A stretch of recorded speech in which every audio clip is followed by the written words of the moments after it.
Hey everyone, welcome back to the channel. My name is Vembo.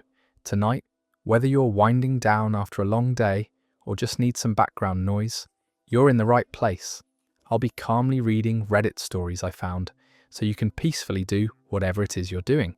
Our first story comes from someone who learned that airplane conversations can get way more intense than you'd ever imagine. My flight seatmate confessed he was running away from his family. I'm still processing this whole thing because it ago and I can 3 weeks haven't stopped thinking about it. I was on a red-eye flight from Denver to Boston, one of those overnight flights where everyone's supposed to sleep, but the cabin's too bright and the person behind you keeps kicking your seat. I'm the type who usually puts earbuds and AV, but my OID's conversation entirely phone died and I forgot to bring a book. So when the guy next to me started talking during takeoff, I figured what the hell, might as well be social for once. He looked normal enough, maybe mid-30s, business casual, the kind of guy you'd see in any office building and forget about immediately. But about an hour into the flight, when most people were trying to sleep, he turned to me and said, "Can I tell you something? I mean really tell you something?" I thought he was going to complain about the airline food or vent about work, so I said, "Sure." That's when he told me he was running away from his entire family and had no plans to ever see them again. He said he'd been married for 12 years with 2 kids, ages 8 and 10, had a house in the job, the suburbs, a decent whole American dream set up. But 6 months ago, he just started feeling like he was in a dramatic way. Just this suffocating notarization that he gradually rebuilt a life that didn't like his. He told me about lying in bed at night, listening to his wife breathe, and feeling like a stranger in his own home.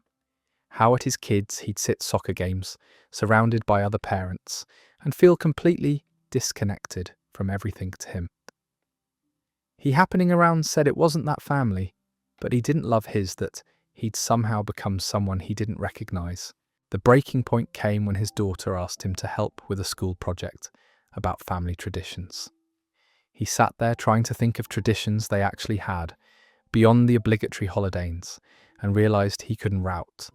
That's when he knew to come up with anything meaningful, he had to leave. He'd been planning this for 2 months, transferred money to a new account, arranged for a job transfer to Boston, found an apartment online. His family thought he was going on a business trip. He was never planning to come back. What was how calm really got to he seemed about it. This wasn't some midlife crisis breakdown or impd thought, ulcive decision. He threw every detail, considered the impact, we on his kid's side, all his options. He just genuinely believed that staying would be worse leaving. He for everyone involved, then showed me pictures of his kids on his phone. Talked he was of them. How much about how Peru he hoped they'd understand someday. But he also said he couldn't keep pretending to be the father and husband they deserved. When he felt so empty, talked for the entire inside. We 4-hour flight. He told me about his childhood. How he'd always felt like he was playing a role rather than living authentically. How he got married because it seemed like what he was supposed to do, had kids, because that was the next step. Bought as what's successful, the time we started our house, because that people did. By descent, I felt like I knew this guy's entire life story. He asked for my contact information, said he might need someone to talk to who knew the whole truth. I gave him my email thinking maybe I could help somehow. But here's the weird part. When we landed and everyone was getting off the plane, I grabbed my bag from the overhead compartment, and when I looked back, his seat was empty. Not just empty, but like he'd never been there at all. No jacket, no carry-on bag, nothing left behind. I waited at baggage claim, thinking maybe I'd see him, but he never showed up. I even asked the gate agent if there had been a passenger in seat 14B, and she looked at me like I was crazy. Said the manifest showed that seat had been empty the entire flight. I still have no idea what happened. Maybe he got off first and I just missed him in the crowd. Maybe he didn't have checked luggage and went straight to ground transportation. But I've been checking my email every day for 3 weeks and haven't heard anything. The whole experience has me questioning whether it actually happened or if I remember dreamed the entire conversation. But every detail so vividly. His kids' names, his wife's job, the suburb where they lived, even the specific daughter played in soccer league his. I've thought about trying to find him online, but I realised I never got his last name. And even if I could track down his family, what would I say? Your husband confessed to a stranger on a plane that he's never coming home? That story ends there, and honestly, I don't know what's more unsettling. The idea that someone could just vanish from their entire life like that, or the possibility that this guy shared complete stranger and then disappeared into thin air. Either way, that at his deepest secret with A is going to stick with me for a while. Our next story comes from someone who discovered that workplace policies can get really weird when Emotional Curb brought her emotional support snake to work. Support animals are involved. Mikawa, this happened last month and I'm still trying to wrap my head around the whole situation. I work at a mid-sized marketing firm downtown, their own cubicle, and we kind of place where everyone has pretend the break room coffee doesn't taste like burnt rubber. My co-worker Ashley has always been a little eccentric, but in a harmless way. She keeps crystals on her desk, brings homemade kombucha to share, talks about Mercury being in retro anything grade whenever goes wrong. Standard millennial wellness-assed stuff. About Enthusi 3 months ago, Ashley started seem anxious really yes at work. She'd have panic attacks in meetings, couldn't focus on projects, taking sick days. Our manager pulled her aside a few times to check in, and she explained she was going through some personal stuff and working with a therapist. I felt bad for her because anxiety is no joke, and our office can be pretty stressful, with deadlines and last all the client minute changes. So when she seemed to be doing better, I was for her. Then one genuinely happy Tuesday morning, Ashley walked into the office carrying what looked like a large terrarium. She set it up on her desk right next to her computer monitor, and that's when I realised there was a snake inside. Not a small garden snake either, but this thick, probably 4-foot-long python that immediately became the centre of attention for our entire floor. Ashley announced to everyone that this was Moonbeam, her emotional support snake, and that she had official documentation from her therapist stating she needed Moonbeam present to manage her anxiety disorder. She said the snake's calm energy helped ground her during stressful situations. Our manager looked completely baffled. He asked Ashley to come into his office, probably thinking this was some kind of joke or misunderstanding. But 20 minutes later, they both came out and he sent an email to the whole team saying that Ashley's emotional support animal accommodation had been approved by HR and we should all continue with business as usual. Turns out, legally, emotional support snakes are a real thing. Ashley had done her research and jumped through all the proper hoops. Her therapist Hay that Moonbeam provided written a letter stating necessary emotional support for her diagnosed anxiety condition, and our company's HR department determined they couldn't deny the accommodation without risking a discrimination lawsuit. The first week was absolutely surreal.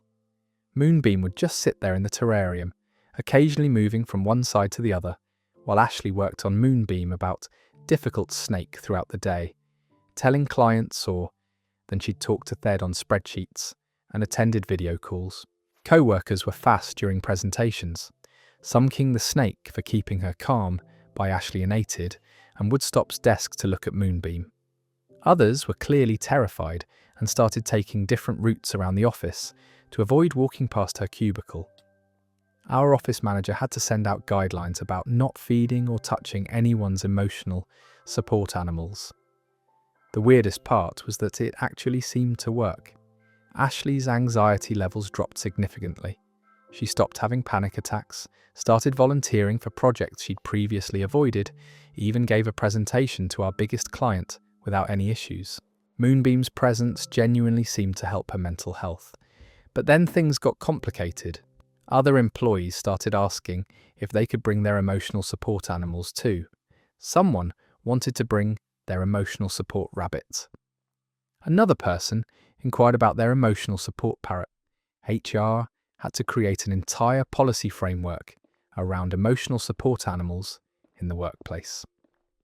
The breaking point came when our CEO visited our floor for a quarterly update meeting. Ashley had forgotten to mention Moonbeam to anyone in advance, so when the CEO walked past her desk and saw a python staring at him through glass, He nearly jumped backward into a filing cabinet.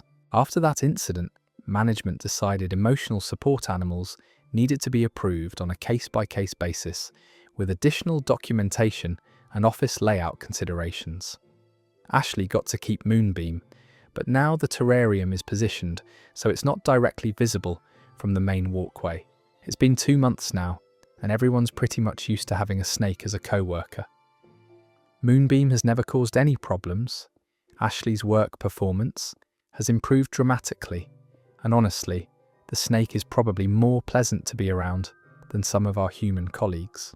The only ongoing issue is that our to vacuum near Ashley office cleaning crew refuses his desk. They're to somehow escape convinced Moonbeam is going, and they'll find a python hiding in the supply closet. Ashley has tried explaining that Moonbeam is completely secure and non-venomous, but they're not taking any chances. That story's over. You know what? Good for Ashley for finding a solution that actually works for her anxiety, even if that solution happens to be a python name on the most Moonbeam. Sometimes conventional approaches end up being exactly what someone needs. Though I have to admit I'd probably be one of those people taking the long way around the office. Our next tale comes from someone who learned that family members can get really creative when they want to avoid your special day. My sister tried to fake an emergency to skip my wedding. I'm still angry about this, and it happened 6 months ago. So bear with me while I vent about the most ridiculous family drama I've ever experienced. My sister Brianna and I have always had a complicated relationship. She's 3 years older than me and has this need to be the centre up. She'd fake of attention in every situation. Growing being sick on my birthday, so our parents would focus on taking care of her instead of celebrating me. She once pretended to sprain her ankle during my high school graduation, so everyone would be worried about her instead of congratulating me. So when I got engaged last year, I knew there was going to be drama. Brianna immediately started making comments about how expensive weddings are, how marriage is just a piece of paper, how I was being selfish for expecting people to travel and spend money on my special day. But she RSVP'd yes, and even agreed to be in the wedding party. So I thought maybe she was actually going to be supportive for once. I should have known better. 2 weeks before the wedding, Brianna called me crying hysterically. She said she'd been in a car accident and was in the hospital with a concussion and possible internal injuries. She said the doctors weren't sure if she'd be released in time for the wedding, but she was devastated that she might miss my big day. I immediately offered to postpone everything. I told her my wedding didn't matter compared to her health and safety, but she insisted I shouldn't change my plans, that she'd try her best to recover in time, and that I should go ahead with everything as scheduled. The next 2 weeks were stressful beyond belief. I was trying to plan last-minute changes to the wedding party lineup, while also being worried sick about my sister. She'd send me updates from her hospital bed, photos of herself with bandages and IV tubes, voice messages where she sounded weak and tired. Our parents were flying back and forth between their home and the city where Brianna supposedly was hospitalized. My mum was a complete wreck, torn between taking care of my sister and helping me with wedding preparations. The day before my wedding, Brianna texted me that the doctors were keeping her for observation, but that she was going to try to discharge herself against medical advice so she could at least attend the ceremony. I begged her not to risk her health, but she said she couldn't bear to miss seeing me get married. Wedding day arrives and obviously Brianna doesn't show up. I'm disappointed but understanding, because I genuinely believed she was fighting for her life in some hospital bed. The ceremony was beautiful, despite everything, and I figured I'd just have to accept that my sister couldn't be there due to circumstances beyond anyone's control. That evening, during our reception dinner, my cousin pulled me aside and showed me something on her phone. Brianna had posted Instagram stories throughout the entire day, not from a hospital, but from a Mexico. She was beach resort in drinking margaritas, getting massages, posing in bikinis by the pool. My cousin had screenshotted everything before Brianna could delete the posts. There were dozens of photos and videos showing my sister having the time of her life, at some luxury resort, posting captions about much needed self myself to paradise care and treating. The timestamps on the posts showed she'd been there, probably for at least 3 days. While entire week I was worried sick about her supposed injuries, while our parents were making emergency travel arrangements, while I was restructuring my wedding to accommodate her fake medical crisis, she was literally on vacation. I immediately called the hospital where she claimed to be staying. They had no record of any patient by her name. I called the other major hospitals in the area. Brianna Hay Nothing defabricated the entire emergency to avoid my wedding, then used the time to take a solod. When trip to Mexico and stay, I confronted her about it. She initially tried to claim the Instagram posts were old photos she'd scheduled to post. I pointed out that one automatically, but when a newspaper day's date, she finally video showed her holding with that admitted the truth. Her excuse was that she'd been feeling overwhelmed by family obligations and needed to prioritize her mental health. She said attending had been too stressful, so she decided to take a vacation instead. She claimed she didn't want to hurt my feelings by saying she didn't want to come, so she thought faking an emergency would be kinder. Kinder. She thought lying about being in a car accident and traumatizing our entire family was their option kin. The worst part is that she seemed, about why I was angry, genuinely confused.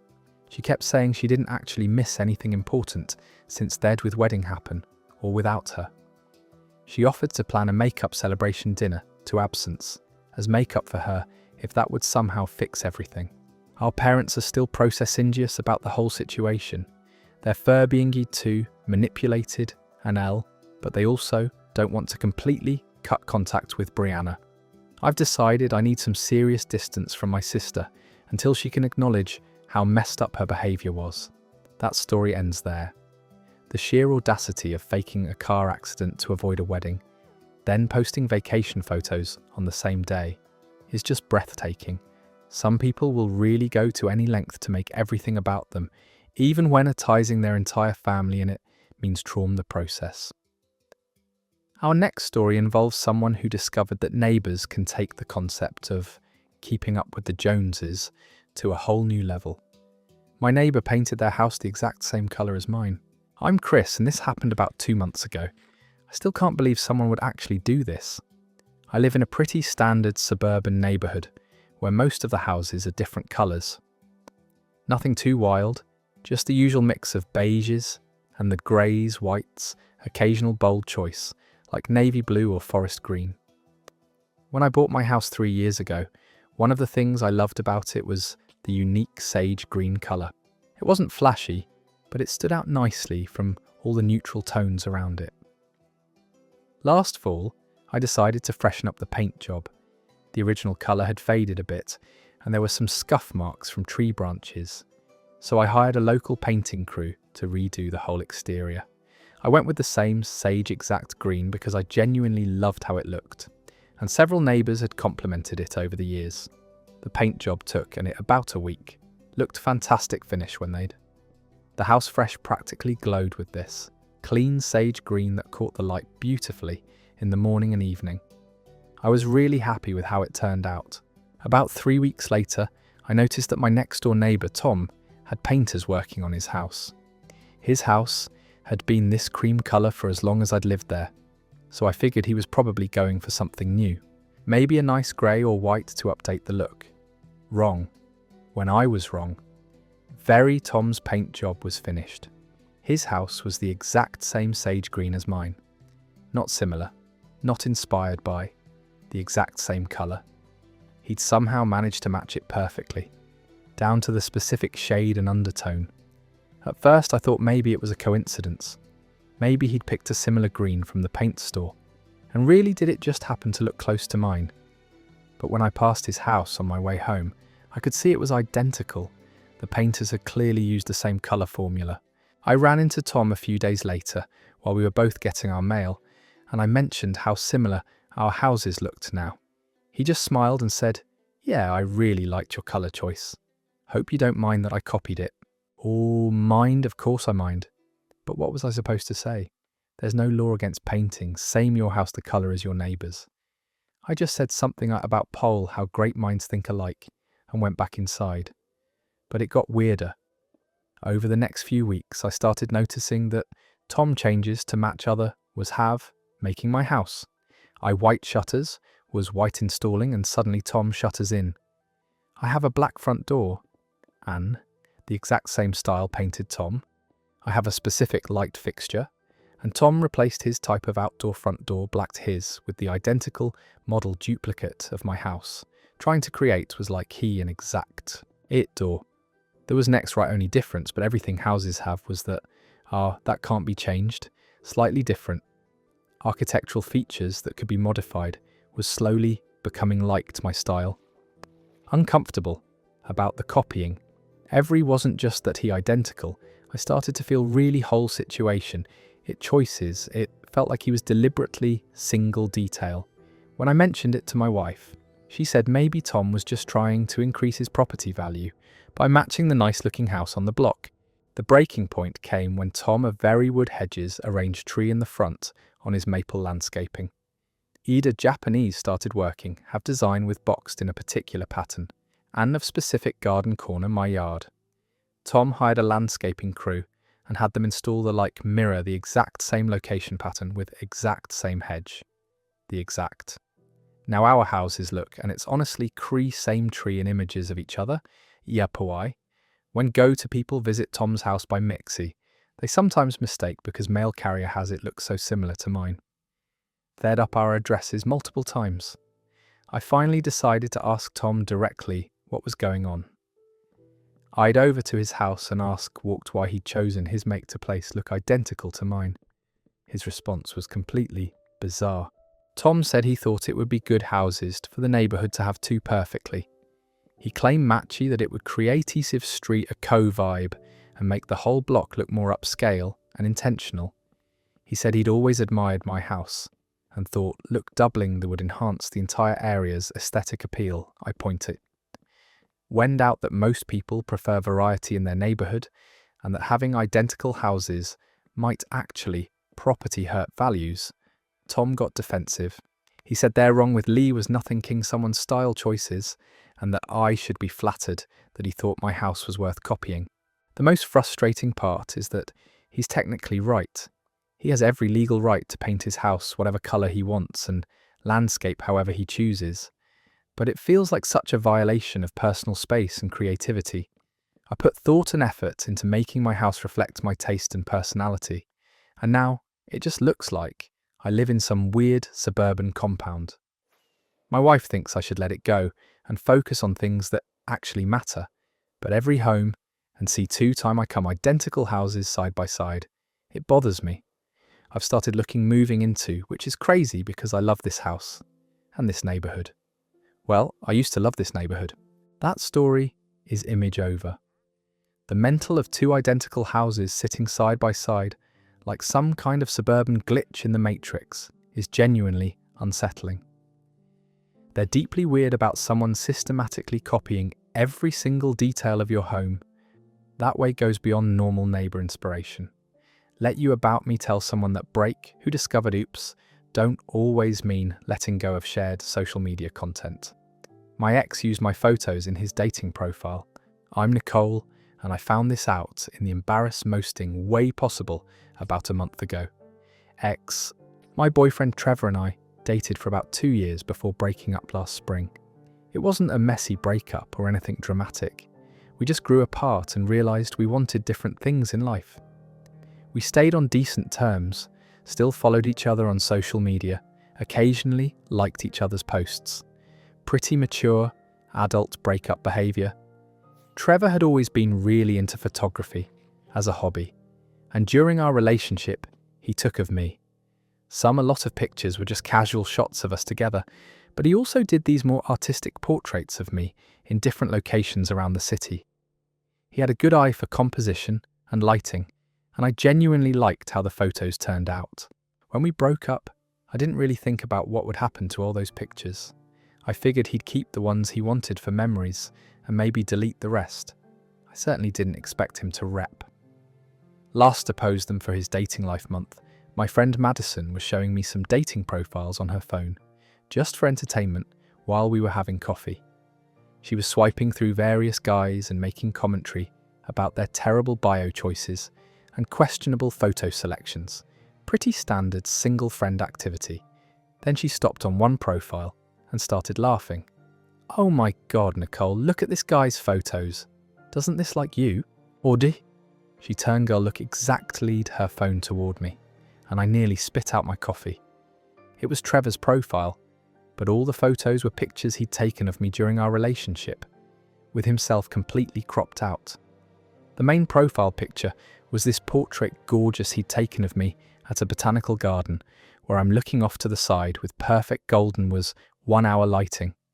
It of our entire favourite photos from relationship. The other pictures were equally stunning photos of me in various locations, by a lake, in front of a mural, sitting on a park Trevor had taken, bench. All photos, where he'd carefully edited himself out of the frame to make it look like I was single and available. But the really here insane part, Trevor had written a bio, as if he was me, that said, "Profile Nicole, loves 26 hiking and trying for someone who knew restaurants. Looking can make me laugh." He was my name using my age, my interests, and my photos two-fish people Cat Madison dating apps. On was still scrolling through the profile when I grabbed her phone to look more hard closely. Trevor had even included some of the more intimate, artistic shots he'd taken of me, the kind that were meant to be private between us. Seeing those photos on a public profile made me feel sick. Dating called Trevor to con. I immediately front him about it. He answered on the first ring, which should have been my first clue that something was off. I asked him about when the dating profile. He started laughing like was the funniest thing in the world. "Oh, you found that," he said, like we were talking about a silly prank instead of identity theft. I was wondering how long it would take someone to tell you. He explained that he'd been getting matches on dating apps using my photos for about 3 months. According to Trevor, the pictures he took of me were getting way more attention than any photos of himself. So he figured them, Todd, why not you start conversations with once people? He said he met someone in person, he'd explained the situation, and most people thought it was funny. He was catfishing strangers using my identity, and somehow convinced himself that his victims would find this charming. When I told him how violated and uncomfortable this made me feel, Trevor got defensive. He said the photos were technically his intellectual property since he took them, and that I should be flattered that people found me attractive enough to swipe right. He claimed he wasn't hurting anyone, and that it was just a creative approach to online dating. I told him he needed to delete the profile immediately and remove all my photos from any dating platforms. Trevor agreed after, but only him, for I threatened to report using without consent my images. He made it sound like I was being dramatic and overreacting to what he called harmless fun. But the worst part is wondering how long this had been going on and how many people Trevor had met while pretending to be me. Did he show up to dates and explain he'd catfished them? Did he just ghost people when they wanted to meet? How many strangers had seen intimate photos of me without my knowledge? I've since blocked Trevor on all social media platforms and made sure all my photos have privacy settings that prevent downloading. I also reported his profiles on the dating apps Madison found, though I'm sure there might be others I don't know about. The whole experience has made me paranoid about what other photos of me might be floating my knowledge. It around the internet without also made me realise how easy it is for someone to steal your digital identity and use it for whatever purpose they want. That story ends there. Using your ex's photos to catfish people is already terrible, but creating an entire fake profile with their name and personal information crosses into identity theft territory. The fact that he thought people would find this funny when they showed up to meet Nicole and found Trevor instead shows a level of delusion that's honestly scary. Speaking of people overstepping boundaries, our next story involves someone whose mother's friend decided to take workplace interference to a whole new level. My mum to get me fired from my first job's friend try. I'm Dylan, and this happened when I was 19 and working my first real job out of high school. I'd landed this entry-level position at a local insurance office doing basic data entry and customer service. It wasn't glamorous work, but it paid decent money for someone with no experience, and my boss seemed pretty reasonable. I was proud of myself for getting hired and finally having some financial independence. The problem started because I was dating this girl named Sophia, who happened to be the daughter of my mum's longtime friend Carol. My mum and Carol had been friends since college, and their families had always been close. Sophia and I had known each other we'd never really growing up, but talked until we ran into each other at a party the summer after graduation. Sophia was smart, funny, and beautiful, and we hit it off immediately. We started dating casually at first, then it got more serious over the next few months. Everything was going great between us, and I thought both our families were happy that we'd found each other. I was wrong about Carol being happy. Very wrong. About 3 months into dating Sophia, Carol started making comments about how I wasn't enough for her daughter. She'd good make these remarks family during gatherings, or when she'd run into my mum at the grocery store. Nothing directly to my dear face, but I about it secondhand from my mum or Sophia. Carol's complaints were pretty typical, overprotective parent stuff. I didn't have enough ambition, I wasn't going to college, I was just working a dead-end job instead of pursuing higher education. She thought Sophia should be dating someone with more potential and better prospects. The criticism hurt, but I figured it was normal for parents to be skeptical of their daughter's first serious boyfriend. I tried to be extra polite and respectful whenever I was around Carol, hoping to eventually win her over by showing her I was a decent person who cared about Sophia. That strategy backfired spectacularly. Carol apparently decided that if I wasn't going to break up with Sophia voluntarily, she'd force the issue by sabotaging other areas of my life, specifically my job. It started with her calling my workplace to inquire about my performance. Carol told my supervisor that she was considering hiring Hour for her family insurance company. But's coverage heard concerning things about one of their young employees, me, and wanted to make sure the company maintained professional standards. My supervisor mentioned this conversation to me, asking if I knew anyone named Carol who might have concerns about my work. I immediately realized what was happening, but I didn't know how to explain the situation without sounding crazy. I just said I wasn't sure who that could be and that I hoped my work performance spoke for itself. But Carol wasn't done. Over the next few weeks, she called my office multiple times with professional behavior. She claimed increasingly elaborate complaints about my supposed UNPD. I'd been rude to her during a phone call about insurance quotes. She said I'd given her incorrect information that could have cost her money. She even alleged that I'd made inappropriate comments during their conversation. None of this was true, of course, because Carol had never actually been a customer. But my supervisor didn't know that. From his perspective, he had this persistent customer calling to complain about one of his newest employees, and it was starting to reflect poorly on the company. The situation came to a head when Carol called to speak with my supervisor directly about filing a formal complaint against me. She claimed I'd hung up on her during a previous call and that she was considering taking her business elsewhere unless something was done about my attitude problem. My supervisor called me into his office that afternoon and asked me to explain what was going on with this customer. He showed me notes from Carol's various calls, and the pattern was pretty clear. Someone was deliberately trying to get me in trouble. I finally had to tell him the truth.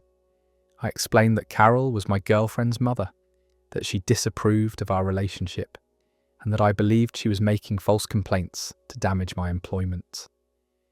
I showed him my phone records proving I'd never called her number from work and pointed out inconsistencies in her complaints that didn't match our company's procedures. My supervisor was initially skeptical, but when he called Carol back details to verify some about her complaints, she got flustered and couldn't keep her story straight.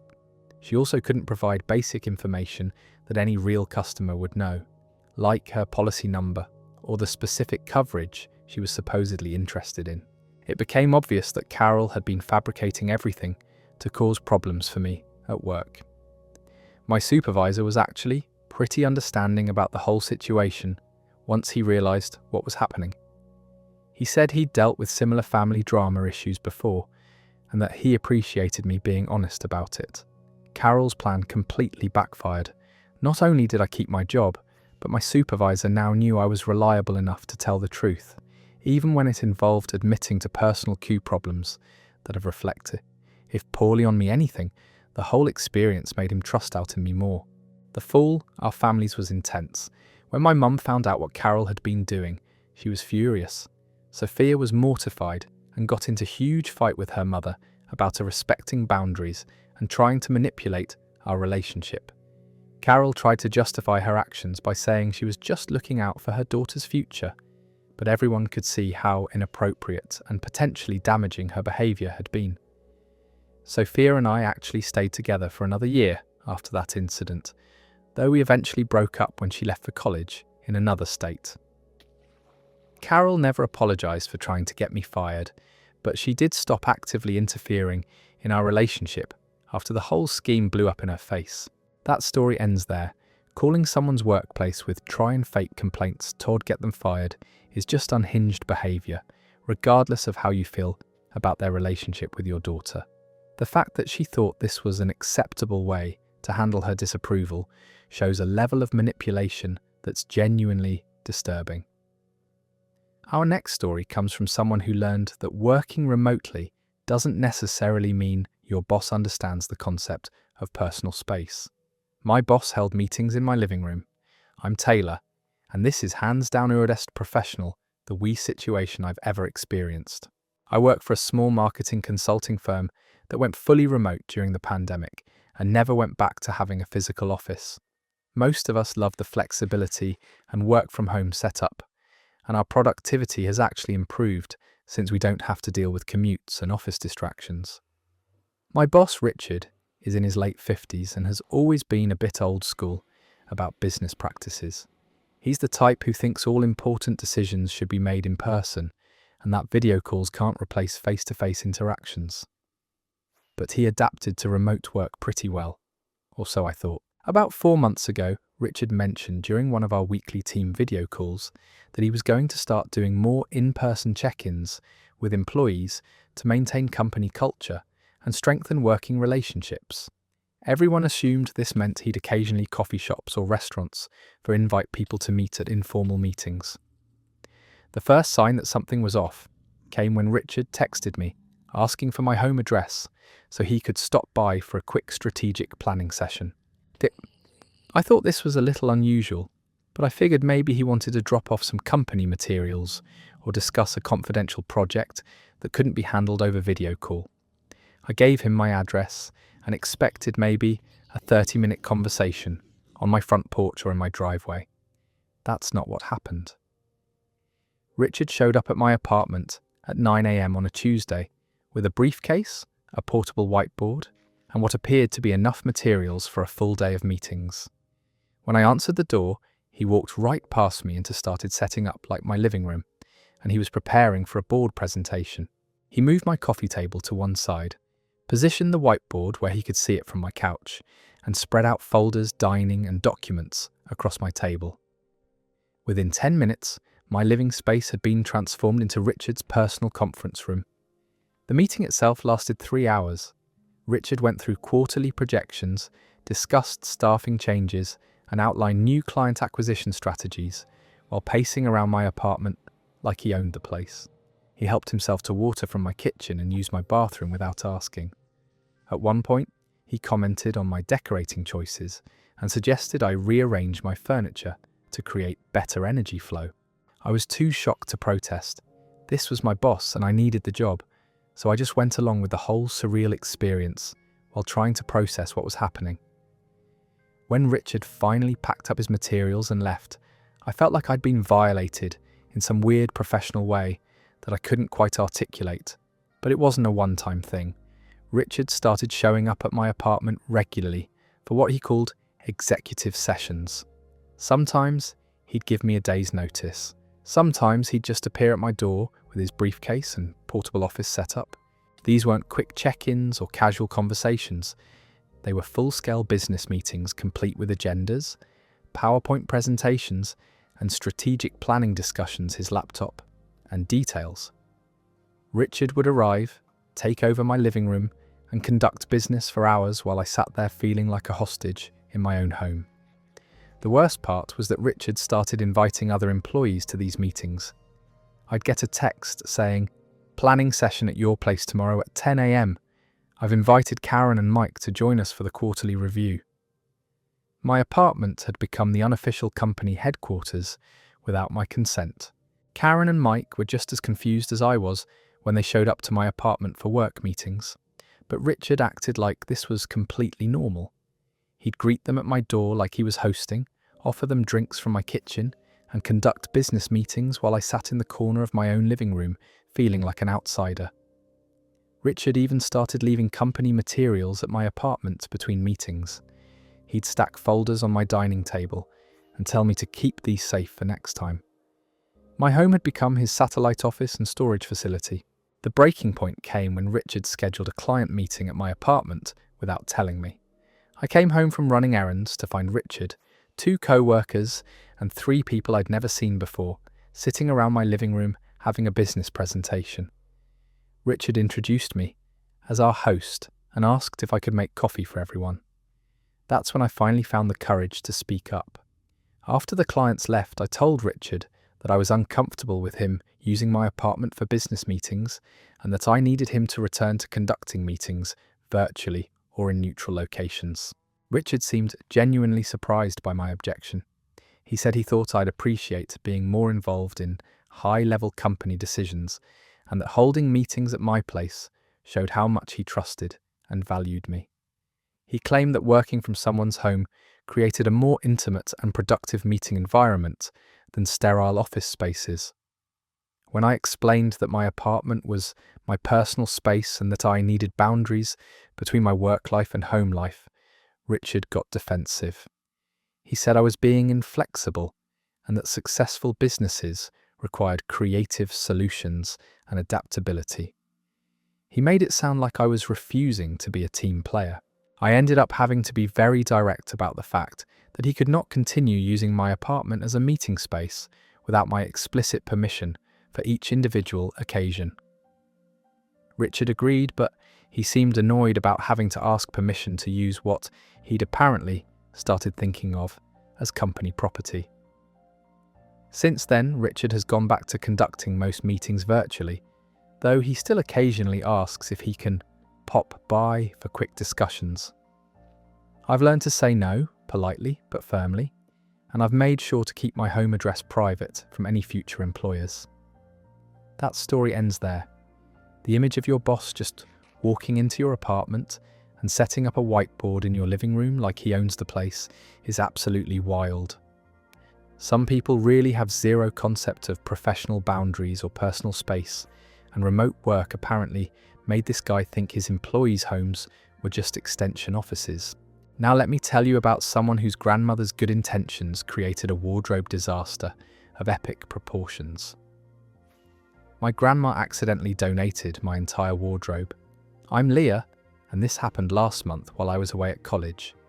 I'm a junior at a university about 3 hours away from my hometown, and I usually come home for winter break, spring break, and summers. During the semester, I keep most of my clothes at school in my dorm, but I leave a lot of my nicer outfits, seasonal clothes, and sentimental pieces at my parents' house in my childhood bedroom. My grandma Ruth lives about 10 minutes away from my parents and has a key to their house. She's always been incredibly helpful and generous, the type of grandmother who bakes cookies for every occasion and volunteers at 3 different charities. She's also been getting a bit more forgetful lately, though nothing serious enough to be concerned about. Last month, my parents went out of town for a long weekend to attend my uncle's wedding in another state. I couldn't go because I had midterm exams, so I stayed at school while they travelled. Grandma Ruth offered to check on the house while they were gone, water the plants, bring in the mail, that sort of thing. What I didn't know was that my mum had been planning a major closet clean-out and had gathered several bags of old clothes, linens and household items to donate to Goodwill. She'd left these bags in the garage, planning to drop them off after they got back from the wedding. Meanwhile, I'd been doing my own closet organisation at school and had brought home 2 large garbage bags full of clothes during my last visit. These were clothes I wanted to keep, just items I needed to sort through, wash and reorganise in my dresser and closet. I'd left these bags on my bedroom floor, planning to deal with them when I came home for spring break. You can probably see where this is going. Grandma Ruth went over to check on the house and noticed what she thought were donation bags scattered around. She saw the bags my mum had prepared in the garage, plus the 2 bags I'd left in my bedroom, and assumed they were all part of the same donation pile that just hadn't been collected yet. Being the helpful person she is, Grandma Ruth decided to surprise my parents by taking care of this chore for them. She loaded all the bags into her car and drove them to the local Goodwill donation centre, where she proudly dropped off what she thought was just some old household clutter. I found out about this when I called my parents to ask if I could borrow a specific dress for a formal event at school. My mum went to look for it in my closet and discovered that about 80% of my clothes were missing.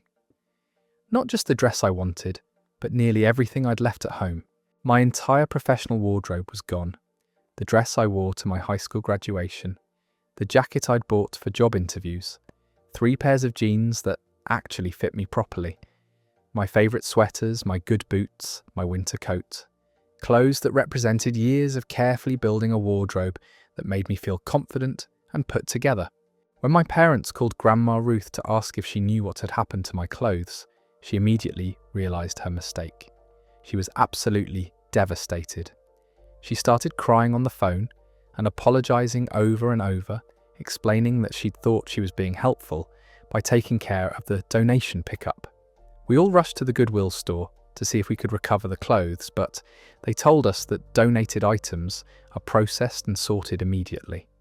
My clothes had already been integrated into their general inventory, and there was no way to identify or retrieve them. The best they could do was let us browse the racks to see if we could spot any of our items, but we didn't find anything recognisable. Grandma Ruth was inconsolable. She insisted on taking me shopping to replace everything, but I tried to explain that wasn't really possible. Some of those clothes had sentimental value that couldn't be replicated. The jacket I'd worn to my first job interview, the dress I'd bought for my 18th birthday, the vintage band t-shirt my dad had given me from his college days. These weren't just clothes, they were pieces of my personal history. The financial aspect was overwhelming too. Replacing an entire wardrobe isn't cheap, especially for a college student. Even with Grandma Ruth offering to pay for everything, the thought of having to rebuild my whole clothing collection from scratch felt exhausting. I'd spent years gradually building a wardrobe that reflected my personality and made me feel like myself. What made it worse was that I couldn't even be angry at Grandma Ruth. She'd genuinely been trying to help, and seeing how guilty and upset she felt made me feel terrible for being frustrated about the situation. She kept saying she should have called first, should have asked before touching anything, should have been more careful about which bags were which. My parents tried to be supportive, but they were also dealing with their own guilt about not being clearer with Grandma Ruth about what was and wasn't ready for donation. My mum blamed herself for leaving the Goodwill bags in the garage where they could be confused with other items. The whole situation created this weird family dynamic where everyone felt responsible and no one could figure out how to fix it.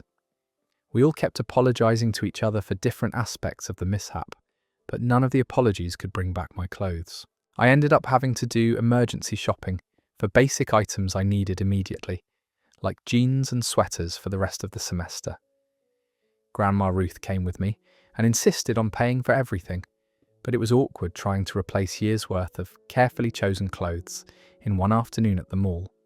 The hardest part was losing clothes that had emotional significance. My high school theatre t-shirt, the sundress I'd worn on my first date, the blazer I'd saved up for months to buy. These items had stories attached to them, and now they were probably being worn by strangers who had no idea of their history. Over the next few weeks, I started getting random calls from Grandma Ruth saying she'd found something she thought might work as a replacement for one of my lost items. She'd seen a similar jacket at a different store, or found a dress that reminded her of one I used to have. Her heart was in the right place, but it just reinforced how much had been lost. The whole experience taught me to be more careful about how I store important belongings, but it also made me realise how much our possessions can mean to us beyond their practical function. Clothes aren't just fabric, they're part of how we present ourselves to the world and remember important moments in our lives. That story ends there. Losing your entire wardrobe to a well-intentioned mistake has to be one of the most frustrating accidents imaginable. The fact that you can't even be mad at your grandmother for trying to help makes it somehow worse than if someone had done it on purpose. Our next story involves someone who discovered that their name was being used for purposes they never agreed to. My brother used my name to enter a radio contest. I'm Ben, and I found this out in the most embarrassing way possible about 2 weeks ago. My brother Connor and I have always had a pretty typical sibling relationship. He's 2 years younger than me, and we've gone through phases of being best friends and phases of barely speaking to each other. Currently, we're in a decent phase where we hang out sometimes and don't actively try to annoy each other. Connor has always been obsessed with winning contests, not just radio contests, but any kind of sweepstakes, giveaway, or competition he can find. He enters online contests constantly, fills out every drawing slip he sees at restaurants, and genuinely believes he's going to win something big someday. It's become kind of a running joke in our family. What I didn't know was that Connor had been using my name and information to enter some of these contests. Apparently, he'd figured out that using different names and phone numbers increased his chances of winning, so he'd started entering contests under family members' identities without telling anyone. I found this out when my phone rang at 7:30 a.m. on a Tuesday while I was getting ready for work. The caller ID showed a local radio station number, which seemed random enough that I almost didn't answer. But something made me pick up, and suddenly I was live on the air. "Ben, congratulations, you're our grand prize winner," the DJ announced enthusiastically. "You've just won our ultimate bachelor weekend package, including a weekend trip to Las Vegas, tickets to a strip club, and a professional wingman to help you meet ladies. How does it feel to be our lucky winner?" I stood there in my bathroom, toothbrush in hand, completely confused about what was happening. The DJ kept talking about how excited I must be and asking if I was ready to party in Vegas like a true bachelor. Meanwhile, I could hear other people laughing and cheering in the background of the radio studio. "I think there's been a mistake," I managed to say once I found my voice. "I didn't enter any contest." The DJ laughed like I was making a joke. "Come on, Ben, don't be modest. You entered our Bachelor's Last Stand contest 3 weeks ago. We have your entry form right here with your phone number and everything. Are you telling me you're not excited about your Vegas bachelor party weekend?" That's when it clicked. Connor must have entered this contest using my name, probably thinking it would be hilarious if he won a bachelor party package for his older brother. What he hadn't considered was that I've been dating my girlfriend Rachel for 3 years, and she was standing right next to me, listening to this entire conversation on speakerphone.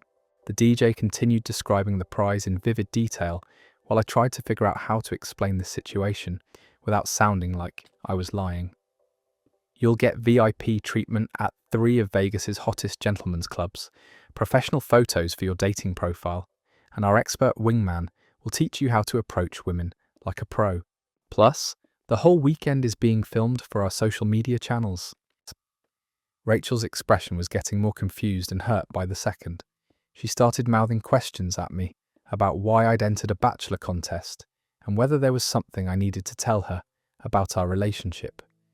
I tried to interrupt the DJ to explain that I hadn't actually entered the contest, but he kept steamrolling ahead with his enthusiastic congratulations and descriptions of strip clubs and dating coaches. The whole conversation was being broadcast live to thousands of people in our city, including co-workers, friends, and probably my parents. Finally, I managed to get a word in and explain that my brother must have used my name to enter the contest without my knowledge. The DJ seemed skeptical at first, asking if I was trying to back out of claiming the prize because I had a girlfriend who didn't approve. No, I said, probably sounding more frustrated than I should have on live radio. I genuinely didn't enter this contest. My brother has a habit of entering contests using other people's names, and he probably thought this would be funny. The DJ put me on hold while they figured out what to do, but since it was live radio, thousands of people had just heard this entire awkward conversation about bachelor parties and strip clubs, and my brother's contest entering habits. When they came back on air, they said they'd need to verify the entry details and get back to me about the prize situation. The DJ made some jokes about family pranks gone wrong and sibling rivalry before finally letting me off the phone. I immediately called Connor, who answered laughing before I could even speak. "Did you hear the radio this morning?" he asked. "That was hilarious. I can't believe they actually called you." Connor explained that he'd been entering contests using various family members' names for months. He'd used my information for the Bachelor contest, specifically because he thought it would be funny to win something so inappropriate for someone in a relationship. He hadn't considered that they might call me live on the air or that Rachel would be standing right there listening. The worst part was explaining this to Rachel. Even though she believed me that I hadn't entered the contest, she was hurt that Connor would put me in such an awkward position and annoyed that I hadn't known he was using my personal information for contests. I also had to deal with the aftermath at work, where several co-workers had heard the radio show and spent the day making jokes about my secret bachelor lifestyle and asking if I was planning to take the Vegas trip anyway. Connor eventually called the radio station to explain the situation and officially declined the prize on my behalf. The DJs thought the whole thing was hilarious and actually had Connor on the show later that week to talk about his contest obsession and the prank that backfired. The radio station ended up giving the Bachelor Weekend prize to their next runner-up, but not before playing clips of my confused phone call several more times throughout the week as part of their Funny Moments segment. That story ends there. Nothing like finding out you've won a bachelor party weekend while your girlfriend is standing right next to you, listening to the whole thing on live radio. Some pranks really don't think through the consequences, especially when they involve other people's relationships and reputations. Our final story for tonight comes from someone who learned that some people have very different ideas about what constitutes sharing important life events. My best friend got married and didn't tell anyone. I'm Mia, and I'm still processing this whole situation because it happened last weekend. My best friend Zoe and I have been close since middle school. We've been through everything together: high school drama, college applications, first jobs, bad breakups, family issues. We talk almost every day and share pretty much everything that's happening in our lives. Or at least, I thought we did. Zoe has been dating her boyfriend Marcus for about 2 years. I've hung out with them plenty of times and they seemed happy together, but I never got the impression that they were rushing toward marriage. Zoe had never mentioned engagement rings or wedding planning or anything that would suggest they were getting serious about taking that step. Last Friday, I texted Zoe asking if she wanted to grab dinner over the weekend. She said she was busy, but didn't elaborate on what she was doing. This wasn't unusual. We both have busy schedules and don't always share every detail of our weekend plans. Monday morning, I was scrolling through social media and saw that Zoe had posted a series of photos from what was clearly a wedding. Beautiful outdoor ceremony, gorgeous dress, professional photographer, the whole thing. The caption just said, "Best day ever," with some heart emojis. At first I thought maybe she'd been a bridesmaid in someone else's wedding that I didn't know about, but as I looked more closely at the photos, I realised Zoe was the bride. She'd gotten married over the weekend and hadn't mentioned it to anyone. I immediately called her, thinking maybe there was some explanation I was missing. Maybe it had been a last-minute decision, or a surprise wedding that Marcus had planned, or some kind of emergency situation that required them to get married quickly. Zoe answered the phone like nothing unusual had happened. "Hey, how was your weekend?" I asked her about the wedding photos and she casually confirmed that yes, she'd gotten married on Saturday. She said it had been a beautiful ceremony and that she was really happy with how everything turned out. When I asked why she hadn't told me or invited me, Zoe explained that she and Marcus had decided they wanted a drama-free wedding with just immediate family. She said they'd both had experiences with other people's weddings where there was too much stress and too many opinions from friends and extended family, so they'd chosen to keep it small. I tried to understand this reasoning, but I was hurt that my best friend hadn't even mentioned she was getting married, let alone invited me to be part of it. I asked if she'd been planning this for a while, or if it had been a spontaneous decision. Zoe said they'd been planning it for about 3 months. 3 months of secretly organising a wedding while acting like everything was normal in our friendship. She'd been dress shopping, booking vendors, sending invitations to family members, and planning this huge life event without saying a word to me about it. What really stung was that Zoe had been asking me for advice about relationship stuff during those same 3 months. She'd called me to talk about minor disagreements with Marcus, asked for my opinion on apartments they were looking at together, even mentioned feeling stressed about some unnamed future decisions. I'd been giving her support and advice while she was secretly planning to marry the guy we were discussing. When I expressed how hurt I was, Zoe got defensive. She said she'd known I would make a big deal about the wedding planning and probably have opinions about everything from the dress to the venue to the guest list. She claimed she'd wanted to avoid drama and just focus on what she and Marcus wanted for their special day. I pointed out that I'd never been dramatic about her relationship decisions before, and that as her best friend, I would have been nothing but supportive of her wedding plans. Zoe said she'd been worried I might feel left out if I knew they were planning a family-only ceremony. The weird part was how she tried to justify it. She said that if she'd told me she was planning a wedding, I would have expected to be involved in all the decision-making and would have been hurt when they decided to keep it family-only. According to Zoe, keeping it secret was actually the kinder option because it saved me from feeling rejected. I tried to explain that finding out through social media that my best friend had gotten married was way more hurtful than being told up front that they wanted a small ceremony. But Zoe seemed genuinely confused about why I was upset, like she couldn't understand that the secrecy was the problem, not the size of the wedding. The conversation got more frustrating when Zoe mentioned that she'd actually been stressed about keeping the secret from me. She said there were multiple times when she'd almost told me about the wedding planning, but Marcus had convinced her to stick with their original plan to keep it quiet. What really got to me was when she said, "I thought you'd be happy for me when you saw the pictures." Yes, it's bites, as if posting wedding photos on Instagram was the same as sharing this huge life moment with your best friend. She seemed to think that finding out after the fact would somehow be better than being included from the beginning.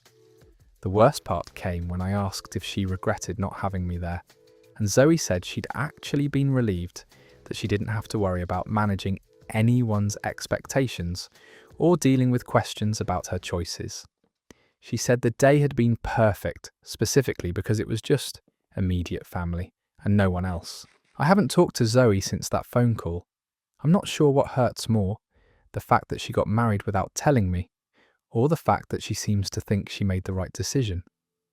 12 years of friendship, and apparently I was just a source of potential drama she needed to avoid on her wedding day. That story is over. The mental gymnastics required to convince yourself that secretly planning a wedding for 3 months is actually protecting your best friend's feelings is honestly impressive.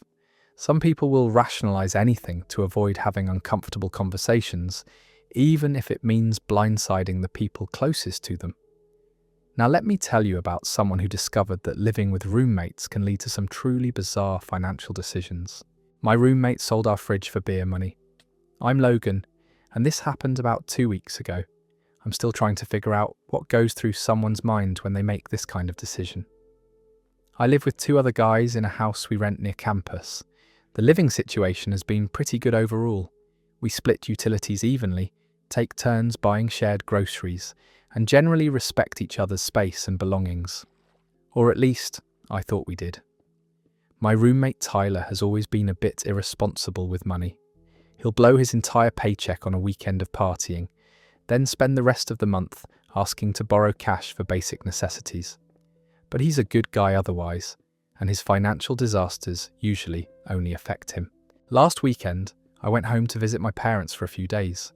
When I got back on Tuesday afternoon, I immediately noticed something was off in the kitchen. It took me a minute to figure out what was wrong. Then I realised our refrigerator was completely gone. Not broken, not moved to a different spot, just entirely missing from the space where it had been for the past year. I thought maybe our third roommate, Austin, had moved it for some reason, so I texted him asking where the fridge was.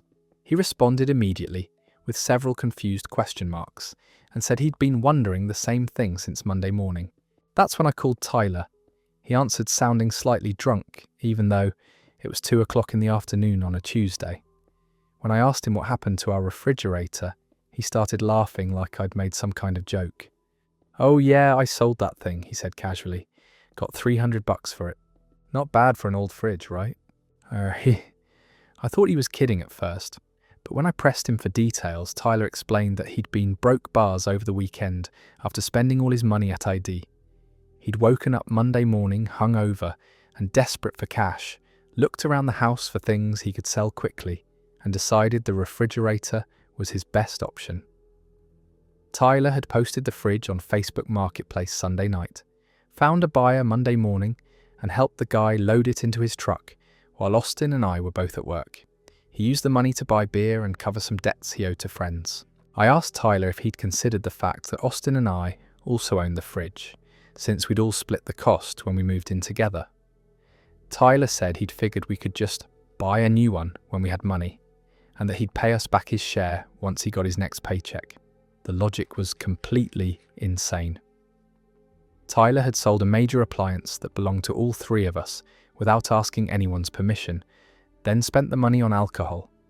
When I pointed out that we now had nowhere to store food and that our groceries were going to spoil, Tyler suggested we could just eat out more or buy food that didn't need refrigeration.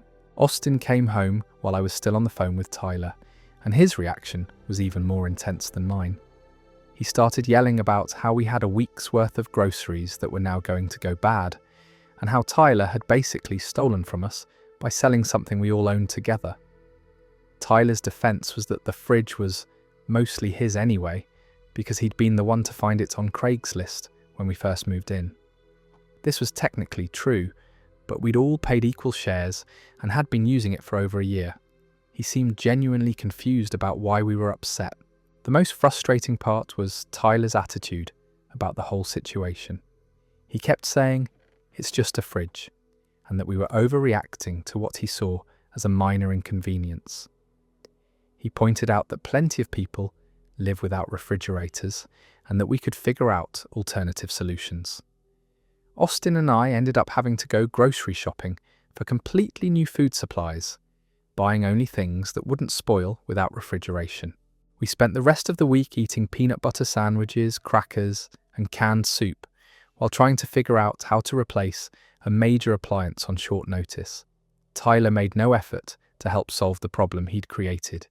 He continued buying beer with money he claimed he didn't have, while Austin and I researched used appliances and tried to find something we could afford. When we asked him to contribute to buying a replacement fridge, Tyler said he was financially stretched and couldn't help until his next payday. We finally found a decent used refrigerator for $400, which Austin and I had to split between us since Tyler claimed he was broke. The whole experience cost us more money than Tyler had made selling our original fridge, and we lost all the food that had been stored in it. The most bizarre part was that Tyler seemed genuinely surprised that we were angry with him. He kept saying he'd been trying to solve a problem and that we should appreciate his resourcefulness in finding a way to make money quickly. He acted like we were being unreasonable for expecting him to ask permission before selling our shared property.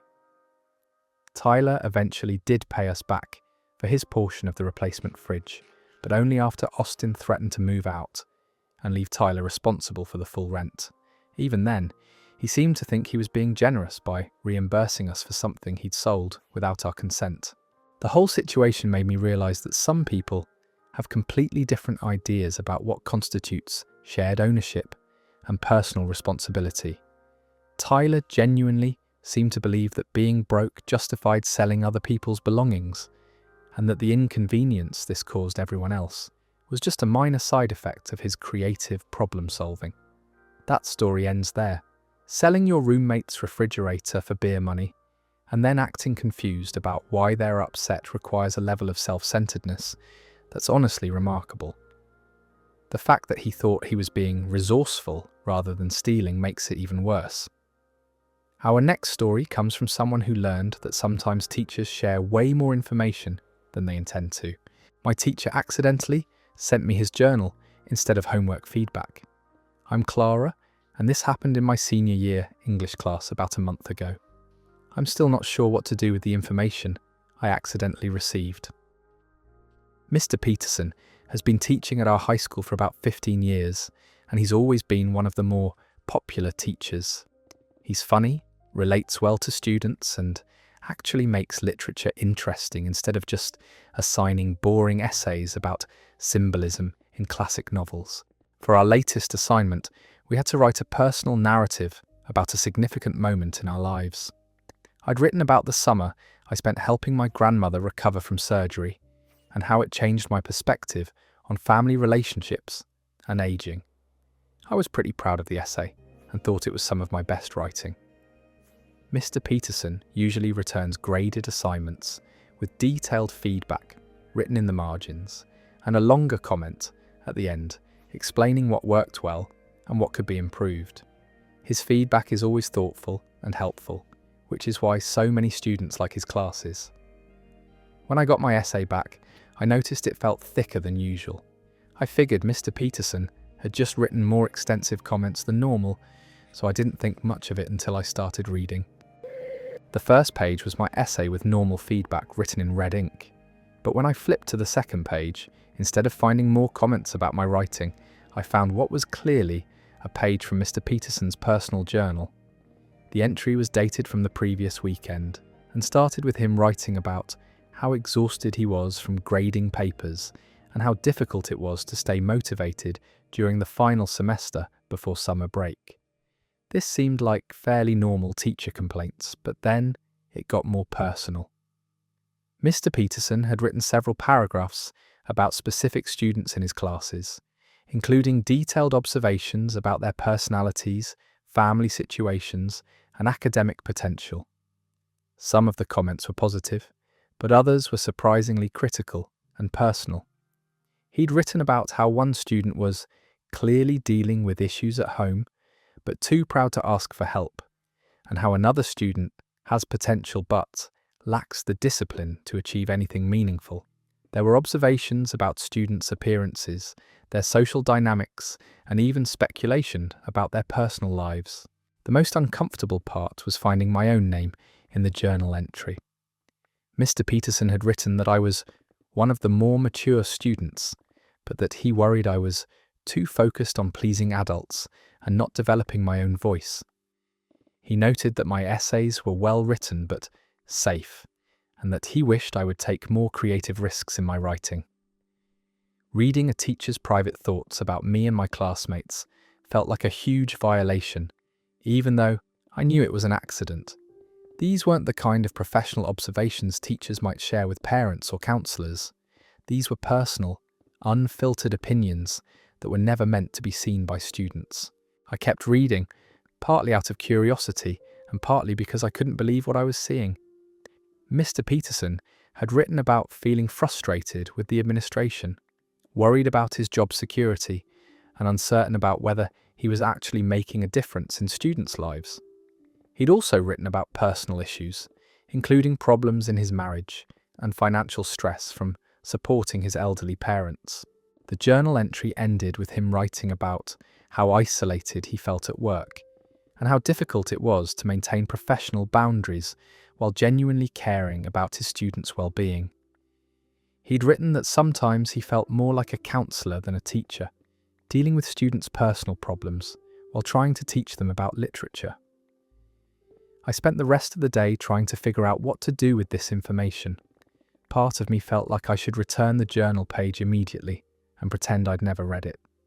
But another part of me was curious about what else Mr. Peterson had written, and whether other students were mentioned in ways that might be important for them to know. The next day in class, I tried to act normal while watching Mr. Peterson to see if he'd realised his mistake. He seemed slightly more stressed than usual, but he didn't say anything about the journal or ask if anyone had received extra pages with their assignments. After class, I approached Mr. Peterson and quietly told him that there had been an extra page included with my essay feedback. I handed him the journal page without making a big deal about it or mentioning that I'd read it. Mr. Peterson looked at the page and his face went completely red. He thanked me for returning it and apologised for the mistake, but he seemed mortified that I'd potentially seen his private thoughts about students and personal issues. I tried to reassure him that I understood it was an accident and that I wouldn't share what I'd read with anyone else. But the dynamic between us changed after that. Mr. Peterson became more formal and distant in his interactions with me, probably worried about what I thought of his private opinions or whether I'd lost respect for him. The weird part is that reading his journal actually made me like Mr. Peterson more, not less. Seeing that he genuinely cared about students and thought deeply about how to help us succeed made him seem more human and dedicated. His personal struggles made him more relatable, not less professional. But I could tell that Mr. Peterson was uncomfortable knowing that I'd glimpsed behind his professional facade. For the rest of the semester, he seemed to be carefully monitoring his interactions with me, probably worried about maintaining appropriate boundaries after accidentally sharing so much personal information. The whole experience made me think about how much teachers have to balance in their relationships with students, and how they probably see and understand more about our lives than we realise. It also made me more aware of how easy it is to accidentally share information in the digital age, when documents can be mixed up or sent to the wrong recipients. That story ends there. Reading your teacher's private thoughts about you and your classmates is the kind of awkward situation that changes the entire dynamic of a classroom. The fact that his observations were actually thoughtful and caring somehow makes it even more uncomfortable than if they'd been completely inappropriate. Now let me tell you about someone who discovered that some neighbours have a very creative approach to online shopping. My neighbour stole my Amazon packages and left thank you notes. I'm Aaron, and this has been going on for about 3 months. The weirdest part isn't that someone was stealing my deliveries, but how they were going about it. I live in an apartment complex where packages get delivered to individual doorsteps. It's not the most secure system, but our building has always been pretty safe, and I'd never had any issues with stolen packages before. About 3 months ago, I started noticing that some of my Amazon deliveries weren't showing up, even though the tracking said they'd been delivered. At first, I figured it was just delivery driver error, or maybe packages were being left at the wrong door by mistake. The first few times it happened, I contacted Amazon customer service, and they sent replacement items without any hassle. I thought maybe we just had a new delivery person who wasn't familiar with our building layout. But then I started finding handwritten notes tucked under my doormat. The first one just said, "Thank you for the book. I really needed something new to read. Your neighbour." No signature, no apartment number, just an anonymous thank you for a book I'd never received. I was confused but not immediately alarmed. I thought maybe there had been a legitimate mix-up and someone had gotten my package by accident. They were being polite enough to leave a thank you note, so I figured they'd probably return it once they realised the mistake. The notes kept coming. "The coffee maker works great. Thanks for helping me upgrade my kitchen. Love the new headphones, perfect sound quality. The yoga mat is exactly what I needed for my morning routine." Each note referenced items I'd ordered but never received.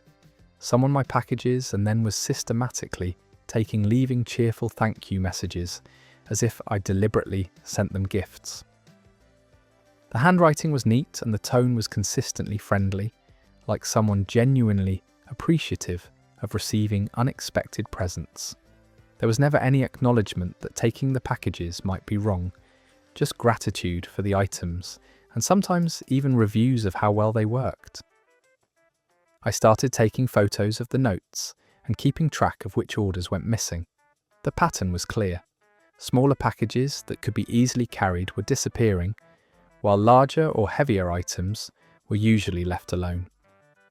What really bothered me wasn't just the theft, but the weird psychological aspect of the thank you notes. This person was stealing my stuff and then making me complicit in their crime by treating it like I was some kind of generous benefactor. I tried staying home during expected delivery times to catch packages as they arrived, but my work schedule made this difficult. I also started having items delivered to my office instead, but this wasn't convenient for larger purchases or personal items. The notes became more detailed over time. The skincare set is amazing. My complexion has never looked better. You have excellent taste in beauty products. The cookbook arrived right when I was getting bored with my usual recipes. Can't wait to try the pasta dishes. It felt like I was getting reviews of my own shopping choices from someone who was literally stealing them. The thief had opinions about my purchasing decisions and wasn't shy about sharing them. I finally decided to set up a small camera near my door to try to catch whoever was taking my packages. What I discovered was that my upstairs neighbour, Mrs. Chen, was coming down about an hour after packages were delivered and simply taking whatever looked interesting. Mrs. Chen appeared to be in her 60s, well-dressed, and moved with the confidence of someone who felt completely entitled to take whatever she wanted. She'd examine packages, shake them to guess what take was inside, and the ones that seemed most appealing. The Mostrial part was watching Sir her carefully place thank you notes under my doormat after taking my packages, like she was completing some kind of polite transaction rather than committing theft. When I confronted Mrs. Chen with the camera footage, her response was completely bizarre. She seemed genuinely surprised that I was upset and said she'd assumed I was intentionally leaving packages for her to find. She claimed the thank you notes were her way of being polite about accepting my gifts. Mrs. Chen explained that she'd seen packages sitting outside my door and figured I was too busy to bring them inside, so she was helping by taking care of them for me. She said she'd started leaving thank you notes to show her appreciation for what she interpreted as my generosity. When I explained that these were items I'd purchased for myself and that taking them was theft, Mrs. Chen seemed confused. She said she'd never considered that someone would order things and then just leave them sitting in a hallway where anyone could take them. Her logic was that if I really wanted the items, I would have brought them inside immediately after delivery. Since they were left unattended, she assumed they were unwanted or that I was sharing them with neighbours. The thank you notes, according to Mrs. Chen, were her way of being a good neighbour by acknowledging my kindness. She seemed to genuinely believe she'd been participating in some kind of informal gift exchange rather than stealing from me. Mrs. Chen eventually agreed to stop taking my packages, but she seemed hurt that I wasn't appreciative of her thank you notes and the effort she'd put into being polite about the whole situation. She offered to pay me back for the items she'd taken, but said she'd hoped we could work out some kind of ongoing arrangement where I'd continue sharing story ends there, the packages I didn't need. That mental gymnastics required to convince yourself that stealing packages and leaving thank you notes is actually a polite neighbourly exchange is truly something else. At least she was appreciative of his shopping choices, even if she was literally stealing them right off his doorstep. Our next story involves someone who learned that family members can have very different ideas about appropriate wedding guest behaviour. My aunt invited herself on my honeymoon. I'm Grace, and this happened during what was supposed to be the most romantic week of my life. My husband Tom and I got married last month after 2 years of dating and 6 months of intensive wedding planning. Everything went perfectly. The ceremony was beautiful, the reception was fun, and we were both excited to finally relax and enjoy our honeymoon in Hawaii. We'd booked a resort on Maui for a week, specifically choosing a place that marketed itself as romantic and couple-focused. The whole point was to decompress after months of wedding stress and start our marriage with some quality time together in paradise. My Aunt Linda has always been a bit of a boundary pusher, but she's family and generally means well, so we've all learnt to work around her more intrusive tendencies. She's the type who shows up to family events uninvited, offers unsolicited advice about everyone's life choices, and somehow manages to make every conversation about her own experiences. 2 days before Tom and I were supposed to leave for Hawaii, Aunt Linda called me with what she described as exciting news. She said she'd been feeling stressed lately and had decided she deserved a vacation too. When I asked what she meant, she explained that she'd booked herself a room at the same resort where Tom and I were staying. I thought she was joking at first, but Aunt Linda was completely serious. She'd looked up our honeymoon details from conversations with my mum, called the resort directly, and booked herself a room for the same week we'd be there. She seemed genuinely excited about what she called our family vacation. When I explained that this was our honeymoon and that we'd planned it as a romantic getaway for just the two of us, Aunt Linda seemed confused about why this was a problem. She said she wouldn't interfere with our alone time, but that it would be nice to have family nearby in case we wanted company. Aunt Linda's reasoning was that Hawaii was expensive and she couldn't afford to go there on her own, but if she could coordinate with our trip, she could justify the expense as a family celebration. She said she'd been wanting to visit Hawaii for years, and this seemed like the perfect opportunity. I tried to explain that honeymoons are traditionally meant for couples to spend time together without family members, but Aunt Linda said that was an old-fashioned concept. She claimed that modern couples shouldn't feel obligated to isolate themselves just because they got married. The worst part was that Aunt Linda had already paid for her trip and couldn't get a refund. She made it clear that she was going to Hawaii with or without our blessing, and that she'd rather coordinate activities with us than spend the week alone at the same resort. Tom was furious when I told him what had happened. He wanted to change our honeymoon destination entirely, but we'd also already paid for everything and couldn't afford to lose the money. We were stuck either going to Hawaii knowing Aunt Linda would be there or cancelling our honeymoon altogether. We decided to stick with our original plan and hope that we could somehow avoid Aunt Linda for most of the week. The resort was large enough that we figured we might be able to enjoy our honeymoon without too much interference. That optimistic plan lasted exactly 1 day. Aunt Linda had apparently given the resort staff her relationship to us and asked them to help coordinate activities so we could spend time together as a family. The resort, thinking they were being helpful, started suggesting group activities and making dining reservations for 3 people instead of 2. Aunt Linda showed up at our breakfast table the first morning, already dressed for the beach and excited to discuss the day's plans.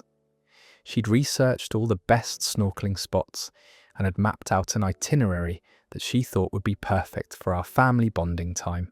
When Tom and I tried to politely explain that we'd prefer to explore the island on our own, Aunt Linda looked hurt and said she'd been looking forward to experiencing Hawaii with us. She made it sound like we were being selfish by wanting to spend our honeymoon alone. The entire week became a delicate balance of trying to enjoy our honeymoon while managing Aunt Linda's expectations and feelings. She'd appear at the pool right after we'd settled in with books, suggest joining us for dinner when we'd planned romantic meals, and ask to tag along on excursions we'd booked as couple activities. The most frustrating part was that Aunt Linda genuinely seemed to think she was enhancing our honeymoon experience by being there. She'd make comments about how nice it was to have family time in such a beautiful location and how lucky we were to be able to share Hawaii with someone who loved us. When we tried to set boundaries, Aunt Linda would get emotional and say she'd spent a lot of money to be there and just wanted to feel included in our happiness. She made us feel guilty for wanting privacy during our own honeymoon. The final straw came when Aunt Linda suggested we all get matching tattoos to commemorate our special week together. She'd found a tattoo parlor and wanted us to get small Hawaiian designs as a symbol of our family bond and shared vacation experience. Tom finally lost his patience and told Aunt Linda directly that we needed space to enjoy our honeymoon as a couple. He explained that while we appreciated her wanting to celebrate with us, this week was specifically meant for us to start our marriage with some private time together. Aunt Linda got defensive and said she felt rejected and unwelcome. She spent the rest of the week making passive-aggressive comments about how some families support each other's happiness while others push people away. We managed to salvage the last few days of our honeymoon by booking activities that Aunt Linda couldn't or wouldn't want to join, but the whole experience left us feeling exhausted rather than refreshed. That story ends there. Inviting yourself on someone else's honeymoon and then acting hurt when they want privacy is the kind of boundary violation that should come with its own warning label. Some people really cannot read a room, even when that room is literally a romantic resort in Hawaii. Let me tell you about someone who discovered that social media can be used to create some very elaborate fictional narratives.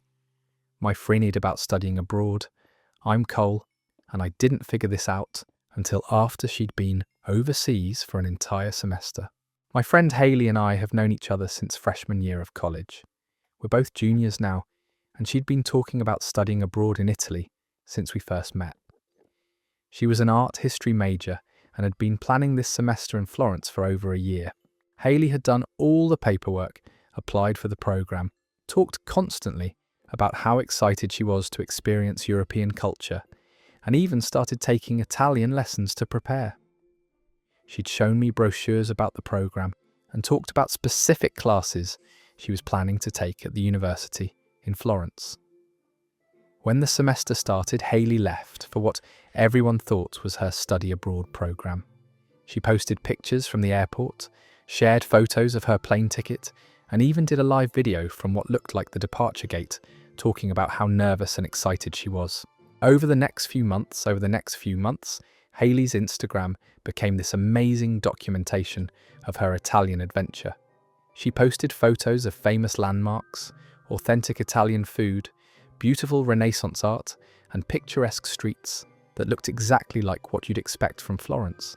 The captions were always enthusiastic about her classes, her host family, and how much she was learning about art history in person. Her photos showed her at the Uffizi Gallery, standing in front of the Duomo, eating gelato by the Ponte Vecchio, and exploring narrow cobblestone streets. She'd post stories about her Italian roommates, funny cultural misunderstandings, and how much her language skills were improving. Everyone back home was living vicariously through Hayley's posts. She seemed to be having the perfect study abroad experience, and her photos were getting hundreds of likes from friends who were jealous of her amazing semester in Italy. I started getting suspicious about 3 months into the semester when I noticed something weird about Hayley's photos. The lighting and image quality were inconsistent in ways that didn't make sense. Some photos looked professional and perfectly composed, while others had that typical tourist snapshot quality. What really caught my attention was when Hayley posted a photo of herself at the Trevi Fountain, but the background tourists were wearing heavy winter coats while she was in a light summer dress. The weather didn't match, and the seasonal clothing of other people in the photo seemed off for the time of year. I started looking more carefully at her posts and noticed other inconsistencies. The shadows in some photos suggested different times of day than when she'd posted them, accounting for the time difference. Some of the food photos looked like they'd been taken in restaurants that existed in our college town, not authentic Italian establishments. The breaking point came when Hayley posted a photo of herself at a small local festival that she claimed was happening in her neighbourhood in Florence. I reverse searched the image out of curiosity and found the exact same photo on a travel blog from 2 years ago. Not similar, identical. She'd downloaded someone else's photo and somehow inserted herself into it. I spent the next few hours going through Hayley's entire study abroad Instagram timeline with a more critical eye. Once I knew what to look for, the deception became obvious. About half of her photos were clearly edited, with her face photoshopped onto existing images of Italian locations. The other half were real photos of her, but taken at locations around our college town that could pass for European settings with the right angles and filters. Our local art museum became an Italian gallery. A downtown restaurant with old-world architecture became her favourite trattoria. Even some campus buildings looked vaguely European when photographed creatively. I realised that Hayley had never left the country. She'd been spending the entire semester in our college town, carefully crafting an elaborate fake study abroad experience through social media manipulation and creative photography. When I confronted Hayley about what I'd discovered, she initially tried to deny it and claim that I was mistaken about the photos. But when I showed her the evidence of the photoshopped images and pointed out specific locations I recognized from our town, she finally broke down and admitted the truth. Hayley explained that she'd been accepted to the study abroad program, but had gotten cold feet about traveling alone to a foreign country. She'd been too embarrassed to admit that she was scared, especially after talking about the trip for so long and having everyone be excited for her. Instead of telling people she'd changed her mind, Hayley had decided to fake the entire experience. She'd spent the semester taking online classes to stay on track for graduation, while using her free time to create fake documentation of her Italian adventure. The level of effort that had gone into the deception was staggering. Hayley had researched Italian culture extensively, learned enough of the language to make convincing posts, and spent hours each week editing photos and crafting stories about her fake experiences abroad. She'd even created fake text conversations with her supposed Italian roommates and host family to show people who asked about her living situation. She'd made up detailed stories about her classes, professors, and fellow exchange students that she could reference in later posts. When I asked why she'd gone to such elaborate lengths instead of just admitting she'd decided not to go, Hayley said she'd gotten in too deep to back out. Once she'd started posting fake photos, she felt trapped in the lie and couldn't figure out how to tell the truth without everyone knowing she'd been deceiving them for months. The worst part was that Hayley had genuinely convinced herself that what she was doing wasn't that harmful. She said she'd learned a lot about Italian culture through her research and that she was still getting educational value from the experience, just in a different way than she'd originally planned.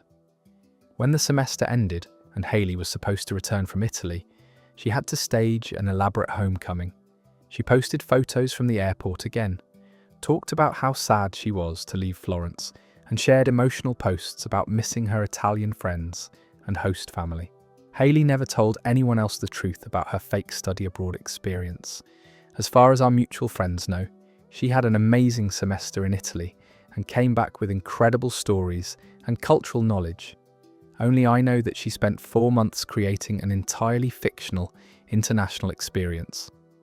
The whole situation made me question how much of what people share on social media is actually real, and how easy it is to create completely false narratives about your life when you put enough effort into it. That story ends there. Creating an entire fake study abroad experience complete with photoshopped pictures and fabricated cultural experiences is the kind of elaborate deception that takes more work than actually just going to Italy. The commitment to maintaining that lie for an entire semester is honestly impressive in the most disturbing way possible. Our next story comes from someone who learned that some people have very creative ideas about property ownership. My mum's boyfriend tried to sell my car without telling me. I'm Jenna, and this happened while I was away at college last month. I'm a sophomore at a university about 4 hours away from home, and I leave my car parked in my mum's driveway during the semester since I don't need it on campus. It's a 2018 Honda Civic that I bought with money I'd saved from working part-time jobs throughout high school, plus some graduation gift money from relatives. My mum has been dating this guy, Brian, for about 8 months now. He moved in with her about 3 months ago, and while I don't particularly like him, I've tried to stay out of their relationship since my mum seems happy. Brian is one of those guys who always has get-rich-quick schemes and big ideas about making money, but never seems to follow through on anything. Last month, I was in my dorm room studying when I got a notification on my phone from Facebook Marketplace. Someone had tagged me in a post about a car for sale. When I opened it, I saw that someone was selling my Honda Civic for $15,000. The photos were clearly taken in my mum's driveway, showing my car from multiple angles with a detailed description of its features, mileage, and condition. The post claimed the car belonged to someone who was moving overseas and needed to sell quickly. The seller's profile was Brian's Facebook account. He'd listed my car for sale and was actively responding to comments from interested buyers, arranging times for people to come look at it and test drive it. I immediately called my mum to ask what was going on. She had no idea that Brian had posted my car for sale and was just as confused as I was. When she confronted Brian about it, he said he'd thought the car was just sitting unused and figured he could help me get some money for it. Brian's explanation was that he'd noticed my car hadn't moved in months and assumed I no longer wanted it. He said college students usually need money, so he'd taken the initiative to find buyers for what he saw as an unused asset. He claimed he was doing me a favour by handling the sale process. When my mum explained that the car belonged to me and that I needed it for when I came home from college, Brian seemed surprised. He said he'd thought my mum owned the car since it was parked at her house, and that she might want to sell it to free up space in the driveway. The most infuriating part was that Brian had already scheduled several appointments for people to come see the car. He'd told potential buyers they could test drive it and that he was flexible on price for serious offers. He'd essentially committed to selling my car without having any legal right to do so. My mum made Brian delete the Facebook post immediately, but not before dozens of people had seen it, and several had already reached out about scheduling visits. Brian had to spend the rest of the day calling people back to explain that the car was no longer available. When I came home the following weekend to deal with the situation in person, Brian tried to justify his actions by saying he was just trying to be helpful. He pointed out that the car was just sitting there, depreciating in value, and that I could use the money more than I needed a vehicle I wasn't currently driving. Brian also suggested that maybe I should consider selling the car anyway, since having a car payment and insurance costs while in college seemed like an unnecessary financial burden. He offered to help me find a cheaper, older car that would be more appropriate for a student budget. I explained to Brian that the car was paid off, that I needed it for summer jobs and to come home from college, and that whether or not I chose to sell it was entirely my decision to make. I also pointed out that posting someone else's property for sale without their permission was basically theft. Brian got defensive and said he was just trying to help our family make better financial decisions. He claimed that young people often don't understand the value of money, and that adults sometimes need to step in to provide guidance about major purchases. The conversation got more heated when Brian suggested that since he was living with my mum now, he should have some say in decisions about property that was stored at their house. He seemed to think that moving in with my mum gave him partial authority over household decisions, including what to do with my belongings. My mum shut that down immediately and made it clear that Brian had no rights or authority over my property, regardless of his relationship with her. She told him that if he ever touched my belongings again without permission, he'd be finding a new place to live.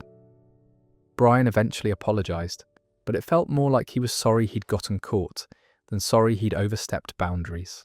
He kept making comments about how the car was just going to sit there unused and how it seemed wasteful not to turn it into cash.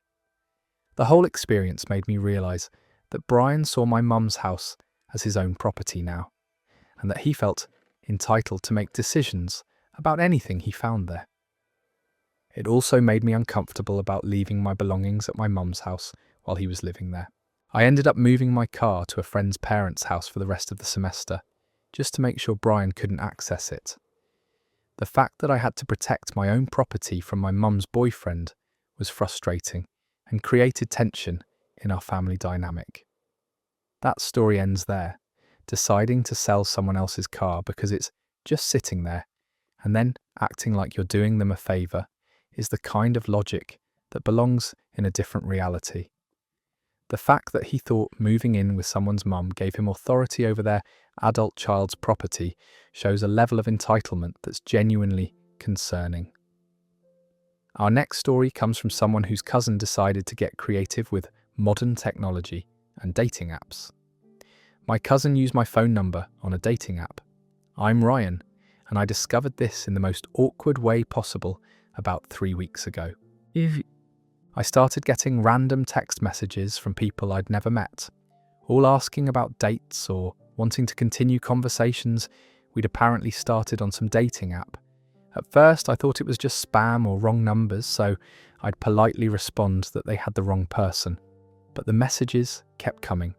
Women would text me asking why I hadn't responded to their messages on the app, or wanting to confirm dinner plans we'd supposedly made. Some were upset that I was ghosting them after what they thought were good conversations. I was completely confused because I wasn't on any dating apps. I'd been in a relationship for 2 years and had no reason to be swiping through potential matches. But these people were referencing specific conversations and details that suggested someone was definitely using my phone number to talk to them. The breaking point came when a woman named Ashley called me directly, crying because she thought we'd had this amazing connection and couldn't understand why I was suddenly acting like I didn't know her. She started describing conversations about my job, my hobbies, and personal details that were actually accurate about my life. That's when I realized someone who knew me was using my information to catfish people on dating apps. The details were too specific and too accurate for it to be a random person who just happened to use my phone number. I asked Ashley which dating app she'd been using, and she said it was Bumble. When I downloaded the app and searched for profiles in my area, I found a profile using my photos, my name, and my phone number, with a bio that described my actual job and interests. The profile had been active for months. There were dozens of matches and conversations with women who thought they were talking to me. Someone had been systematically using my identity to meet people, having detailed conversations about my life, and apparently making plans for dates. I immediately suspected my cousin Tyler, who's always been the type to think elaborate pranks are hilarious. Tyler had access to my social media photos and knew enough about my life to create a convincing dating profile. Plus, he'd been complaining about his own lack of dating success lately. When I confronted Tyler about it, he didn't even try to deny it. He started laughing and said he'd been helping me explore my options in case my current relationship didn't work out. He claimed he was doing me a favor by keeping my dating skills sharp. Tyler explained that he'd created the profile as a joke initially, but then started getting matches and decided to see how far he could take it. He'd been having conversations with women for months, using details about my life to make the interactions seem authentic. The most disturbing part was that Tyler had actually gone on dates using my identity. He'd met several women in person, introduced himself using my name, and apparently had a great time pretending to be me. When the women would try to contact me afterward, Tyler would just ignore their messages or make excuses about being busy. Tyler seemed genuinely confused about why I was upset. He said he'd been careful not to do anything that would reflect poorly on me, and that most of the dates had gone well. He acted like he was providing some kind of service by expanding my social circle. When I pointed out that he'd been lying to innocent people and potentially leading them on emotionally, Tyler said he'd made sure not to make any serious commitments. He claimed he'd kept everything casual and hadn't promised anyone a relationship. I had to spend hours contacting all the women who'd been messaging me to explain that they'd been catfished by my cousin. Most of them were understanding once I explained the situation, but several were understandably angry about being deceived for months. The worst part was that some of these women had developed real feelings for who they thought was me. Ashley, the woman who'd called crying, had been talking to me for 3 months and thought we had genuine emotional connection. Finding out that the person she'd been falling for was actually my cousin using my identity was devastating for her. Tyler eventually deleted the profile, but only after I threatened to report him for identity theft. He still seemed to think the whole thing was more funny than harmful, and kept making jokes about how popular my dating profile had been. The entire experience made me paranoid about what other personal information Tyler might have used without my permission. I had to check all my social media accounts and change passwords to make sure he wasn't impersonating me anywhere else. That story's over. Using someone's identity to catfish multiple women for months and then acting like you were doing them a favour is absolutely unhinged. The fact that he went on actual dates pretending to be his cousin takes this from stupid prank territory into legitimate identity theft. Our next tale comes from someone who learned that grief can make people do some truly inappropriate things. My dad invited his new girlfriend to my mum's memorial. I'm Natalie, and this happened 6 months after my mother passed away from cancer. My mum had been sick for about 2 years before she died, and our whole family had rallied around her during treatment. My dad was her primary caregiver, and he'd been incredibly devoted throughout her illness. He barely left her side during the final months, and we all thought he was handling his grief as well as could be expected. About 3 months after my mum's funeral, my dad mentioned that he'd started seeing someone. Her name was Patricia, and they'd met at a grief support group for widowed spouses. ED by how quickly he'd started dating, but I tried to be understanding. Everyone processes loss differently, and if having companionship helped him cope, I didn't want to judge. Patricia seemed nice enough the few times I met her. She was also recently widowed and appeared to genuinely care about my dad's well-being. I figured their relationship was probably more about mutual support than romance, which made it easier to accept. The issue came up when we started planning a memorial service for the 1-year anniversary of my mum's death. We wanted to have a small gathering at the park where my parents used to walk together. Just family and close friends, sharing memories and honouring her life. During one of our planning conversations, my dad casually mentioned that Patricia would be coming to the memorial. He said it like it was obvious and didn't seem to think anyone would have a problem with it. I was taken aback and asked if he thought it was too appropriate to bring his new girlfriend to a memorial service for his deceased wife. My dad got defensive and said that Patricia was an important part of his life now, and that she understood his grief better than anyone because she'd been through the same experience. My dad explained that Patricia had been incredibly supportive while he planned the memorial, and that she'd helped him work through his emotions about the anniversary. He said he needed her there for emotional support, and that excluding her would make the day even more difficult for him. When I suggested that this memorial was supposed to be about honouring my mum's memory, not about my dad's current relationship, he got upset. He said that Patricia wasn't trying to replace my mum, but that she was part of his healing process and deserved to be included in important family events. My siblings were equally uncomfortable with the idea, but my dad was adamant that Patricia was coming. He said that if we couldn't accept the people who were helping him move forward with his life, then maybe he shouldn't attend the memorial at all. The conversation escalated when my dad accused us of trying to keep him trapped in grief instead of supporting his efforts to find happiness again. He claimed that my mum would have wanted him to find companionship, and that excluding Patricia from family events was disrespectful to both of them. I tried to explain that there's a difference between accepting his relationship and having his new girlfriend present at a memorial service for our mother. The memorial was supposed to be a time for our family to remember my mum and share stories about her life, not a social event where my dad's new relationship would be on display. My dad said that Patricia had specifically asked to attend because she wanted to honour my mum's memory and support our family during a difficult time. He claimed that Patricia felt a connection to my mum through the stories he'd shared, and that she wanted to pay her respects. The whole situation became even more complicated when my dad mentioned that Patricia had offered to help with the memorial preparations. She'd suggested bringing flowers, helping with food, and even offered to say a few words about how much my mum had meant to my dad.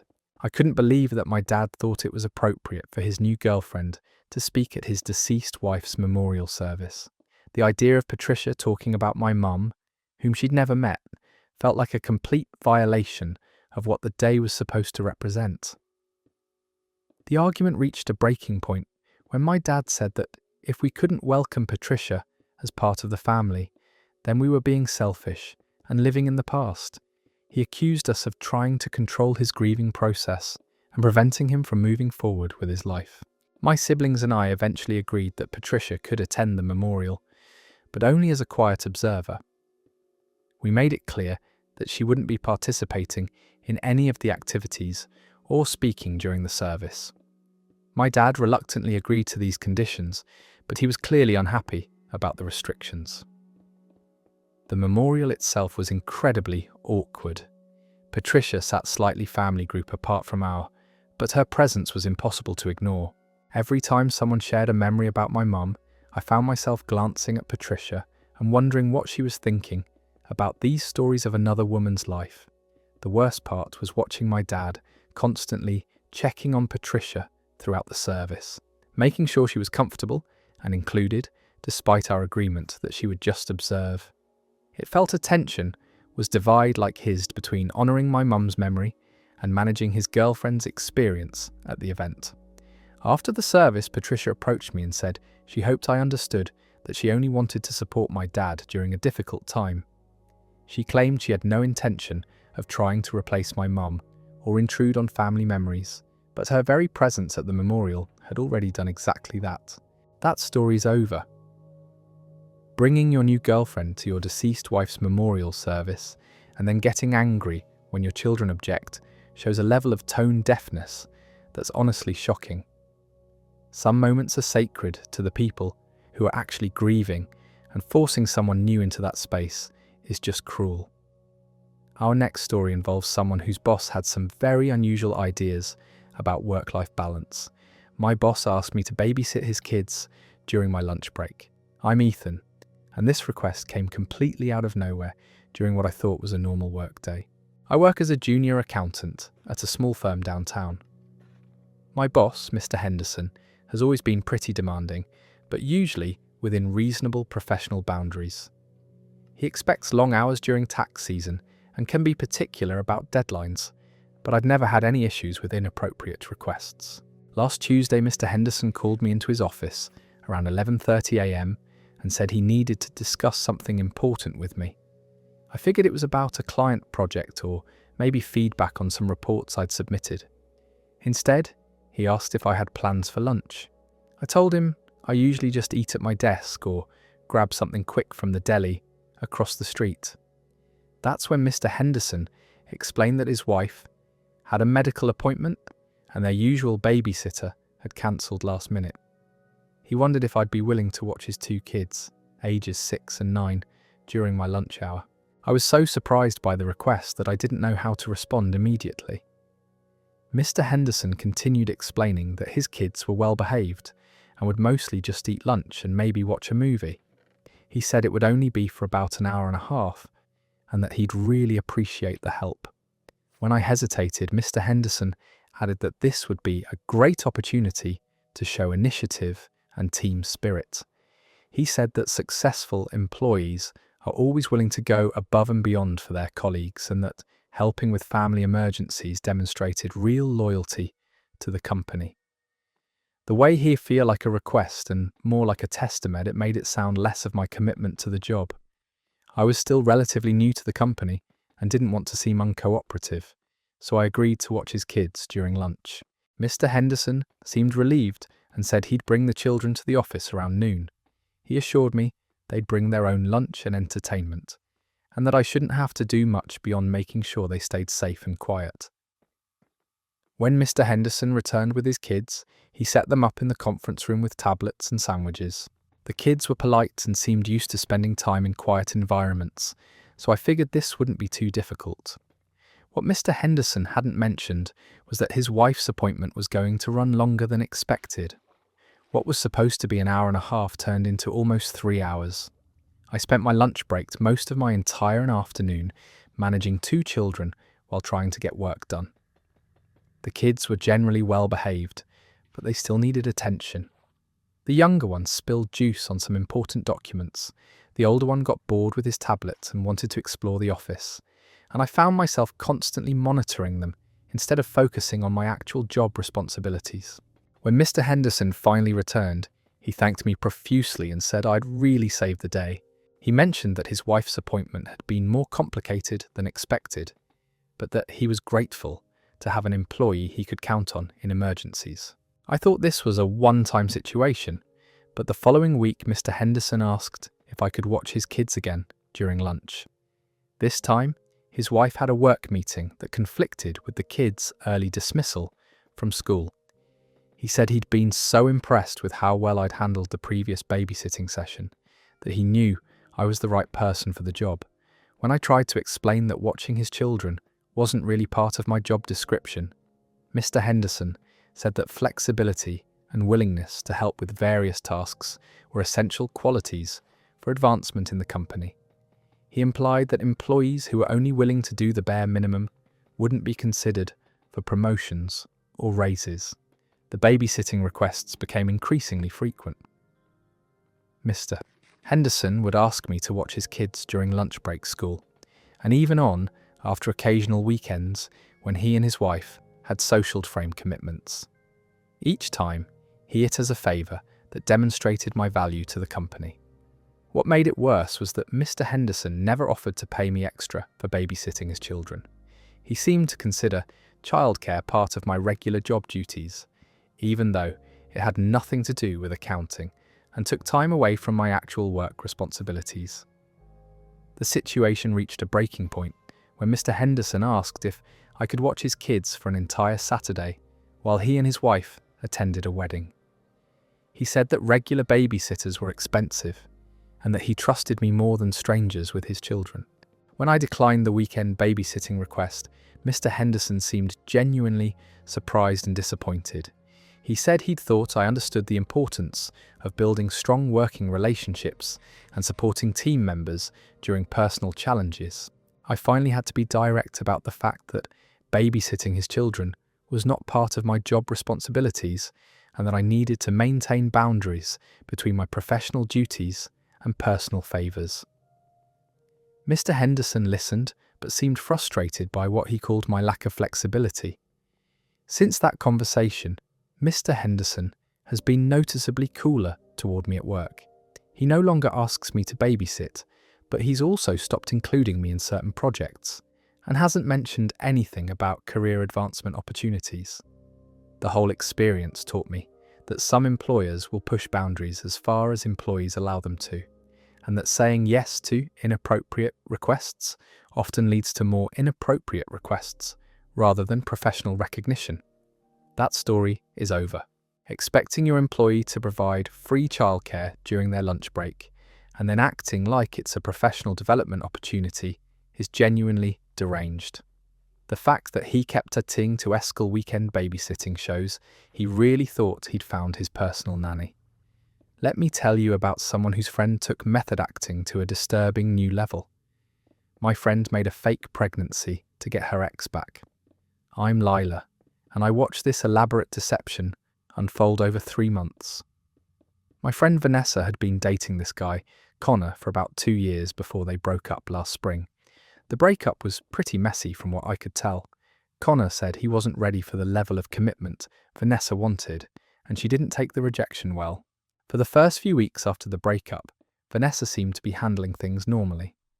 She'd complain about Connor sometimes, but she was going out with friends, focusing on work, and generally seemed to be moving on with her life.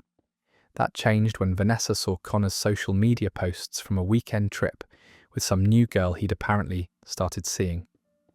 Vanessa became obsessed with the idea that Connor had left her for someone else, and that she needed to win him back before their relationship became serious. About a month after the breakup, Vanessa started talking about feeling nauseous in the mornings and wondering if she might be pregnant. She said her period was late and that she was experiencing symptoms that could indicate pregnancy. I suggested she take a pregnancy test to know for sure, but Vanessa said she was too scared to find out. She kept mentioning the possibility of being pregnant in conversations, especially when other people were around who might repeat the information to Connor. 2 weeks later, Vanessa announced that she'd taken multiple pregnancy tests and they'd all come back positive. She seemed both excited and terrified about the prospect of having Connor's baby, and immediately started talking about how she needed to tell him the news. Vanessa called Connor to tell him about the pregnancy, and according to her, he was shocked but wanted to be supportive. She said they'd agreed to meet in person to discuss what this meant for their relationship and their future together. Over the next few weeks, Vanessa started exhibiting what seemed like pregnancy symptoms. She'd complain about morning sickness, say she was too tired to go out, and began researching baby names and nursery decorations. She seemed completely committed to the pregnancy narrative. Connor apparently stepped up in a big way once he found out about the baby. He broke things off with the girl he'd been seeing, started spending more time with Vanessa, and began talking about getting back together, officially, so they could raise their child together. Vanessa was thrilled that her plan was working. Connor was being more attentive and romantic than he'd ever been during their original relationship. He was talking about their future together and seemed genuinely excited about becoming a father. The deception became more elaborate as weeks passed. Vanessa started wearing looser clothing and would occasionally hold her stomach in a way that suggested she was protecting a growing baby. She'd decline alcohol at social events and made appointments for what she claimed were prenatal checkups. What really convinced people was that Vanessa had somehow obtained fake ultrasound images. She showed Connor and several mutual friends pictures that supposedly baby had showed their different stages of development. The images looked legitimate and included dates and medical information that seemed authentic. Connor was completely invested in the pregnancy by reading this point. He'd start parenting books, researching cribs and baby gear, and even told his parents they were going to be grandparents. Vanessa had successfully manipulated him into rebuilding their relationship based on aided pregnancy, completely fabric. The truth came out in the most embarrassing way possible. Connor had surprised Vanessa by scheduling a private ultrasound appointment at an upscale clinic as a romantic gesture. He wanted to see their baby together and create a special memory of the experience. Vanessa tried to get out of the appointment by claiming she wasn't feeling well, but Connor was so excited that he convinced her to go anyway. When arrived at the clinic, and Vanessa had to undergo an actual medical examination, there was obviously no pregnancy to be found. The medical staff was confused when the ultrasound showed no signs of pregnancy, and Connor realized immediately that Vanessa had been lying to him for months. The confrontation at the clinic was apparently explosive, with Vanessa finally admitting that she'd fabricated the entire pregnancy to win him back. Connor was devastated, not just because of the lies, but because he'd genuinely been looking forward to becoming a father. He'd restructured his entire life around the prospect of having a child with Vanessa, and discovering it was all manipulation was crushing for him. Vanessa tried to justify her actions by saying she'd been desperate to save their relationship, and that the pregnancy lie had proven how much Connor actually loved her. She claimed that his reaction to the fake pregnancy showed he was ready for commitment. After all, Connor wanted nothing to do with Vanessa after discovering the deception. He felt like she'd manipulated him emotionally and stolen months of his life based on lies. The fake pregnancy had backfired completely, destroying any chance they might have had of reconciling naturally. The aftermath was brutal for Vanessa. Connor told several mutual friends about what had happened, and word spread quickly through their social circle. People were shocked and disgusted by the level of manipulation involved in faking a pregnancy for months. Vanessa became pretty much a social pariah after the truth came out. Friends who had been supportive during her supposed pregnancy felt betrayed and used. The elaborate lie had damaged her reputation and destroyed multiple relationships beyond just her connection with Connor. That story is over. Faking a pregnancy for 3 months to manipulate your ex-boyfriend back into a relationship is psychological warfare disguised as romance. The fact that she had fake ultrasound images and everything shows a level of premeditation that's genuinely disturbing. Now let me tell you about someone who discovered that having a pool can attract some very entitled neighbours. My neighbour used my pool while I was at work. I'm Jason, and I found this out through my Ring camera in the most bizarre way possible. I bought a house with a backyard pool about 2 years ago, and it's been one of my favourite features of Work the Property. I have a pretty standard office job, so I usually only get to use the pool in the evenings and on weekends, but I love having it available for entertaining friends and relaxing after stressful days. My neighbour Tom lives in the house directly behind mine, and our backyards are separated by a 6-foot privacy fence. We've always had a friendly relationship, waving to each other when we're both outside and occasionally chatting about neighbourhood issues or home improvement projects. Last month, I installed a Ring doorbell camera system that includes a camera with a view of my backyard and pool area. I mainly wanted it for security purposes and to keep an eye on the pool maintenance crew when they came to clean it. About 3 weeks ago, I was at work when I got a motion alert from my backyard camera. I figured it was probably a delivery person or maybe a neighbour's cat, so I didn't check the notification immediately. When I finally looked at the footage during my lunch break, I was shocked by what I saw. Tom had somehow gotten into my backyard and was swimming laps in my pool. Not just a quick dip, but a full workout routine that lasted almost an hour. He'd brought his own towel and seemed completely comfortable, like this was a normal part of his daily routine. I watched the footage in disbelief as Tom swam back and forth, then relaxed on one of my pool chairs for about 20 minutes before packing up his stuff and leaving through what appeared to be a gate in the fence that I hadn't noticed before. When I got home that evening, I checked the fence line and discovered that Tom had installed a small gate between our properties. It was positioned behind some bushes and wasn't immediately visible, but it gave him direct access to my backyard whenever he wanted. I immediately called Tom to ask about what I'd seen on the camera. At first, he seemed surprised that I'd been monitoring my backyard. Then he got defensive and said he'd thought I wouldn't mind since I wasn't home during the day anyway. Tom explained that he'd been watching my pool sit unused every day while it was waste home, and figure he worked fromeful to let such a nice amenity go to waste. He said he'd been careful not to damage anything and always cleaned up after himself. When I pointed out that he'd entered my property without permission and installed a gate in my fence, Tom said he'd been planning to ask me about it, but wanted to make sure he actually enjoyed using the pool before bringing it up. He claimed he was going to offer to pay for part of the maintenance costs in exchange for access.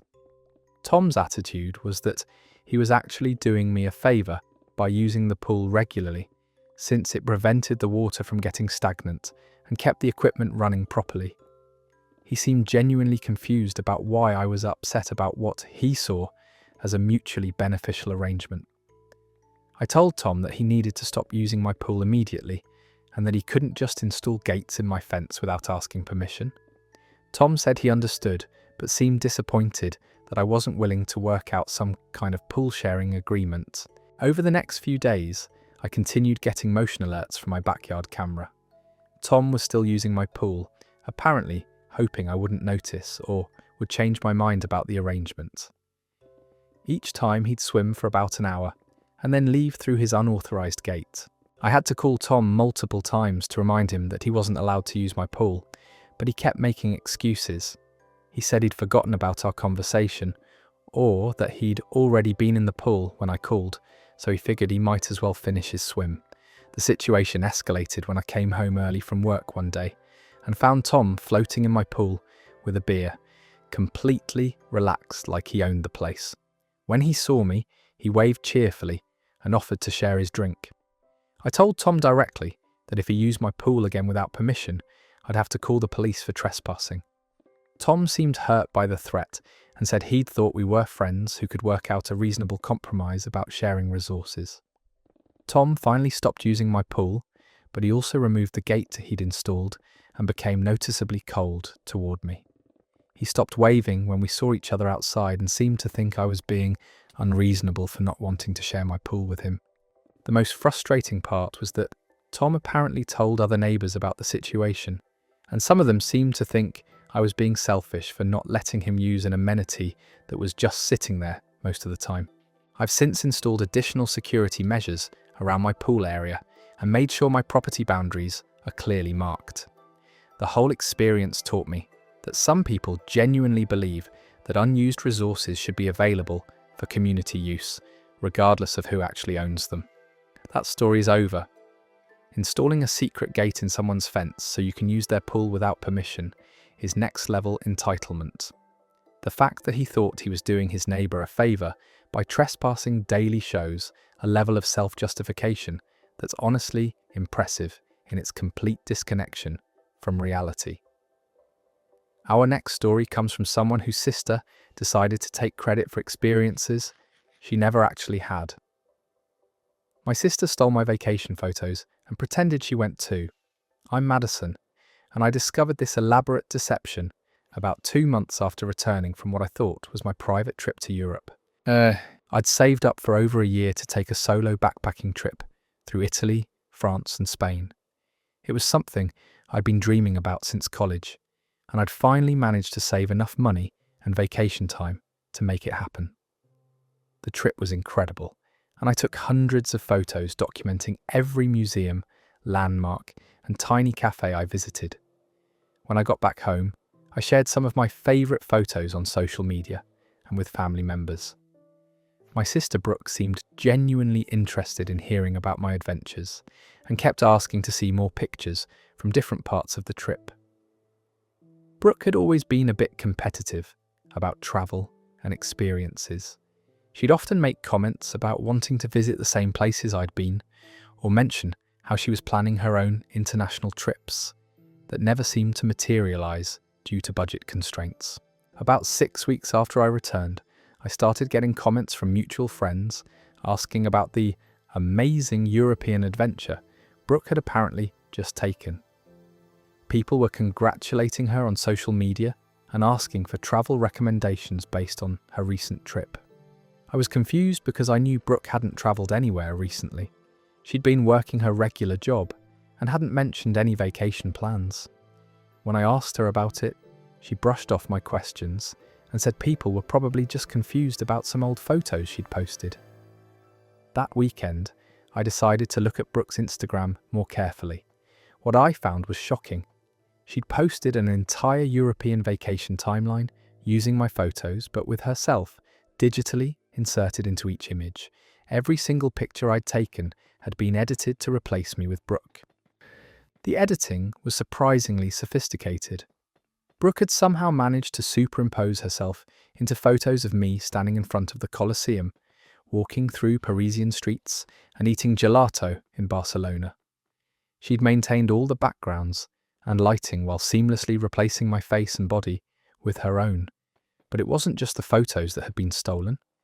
Brooke had also copied my entire travel itinerary and was posting day-by-day updates as if she'd taken the exact same trip. She knew all the restaurants I'd visited, the hotels I'd stayed at, and even the specific museums I'd toured because I'd shared those details with her when I got back. Brooke's captions were lifted almost word for word from conversations we'd had about my trip. When I'd told her about getting lost in Rome and discovering an amazing little trattoria, that became her story about spontaneous adventure and finding hidden gems. My experience became her carefully curated European adventure. The most disturbing part was how detailed and consistent her fake trip narrative had become.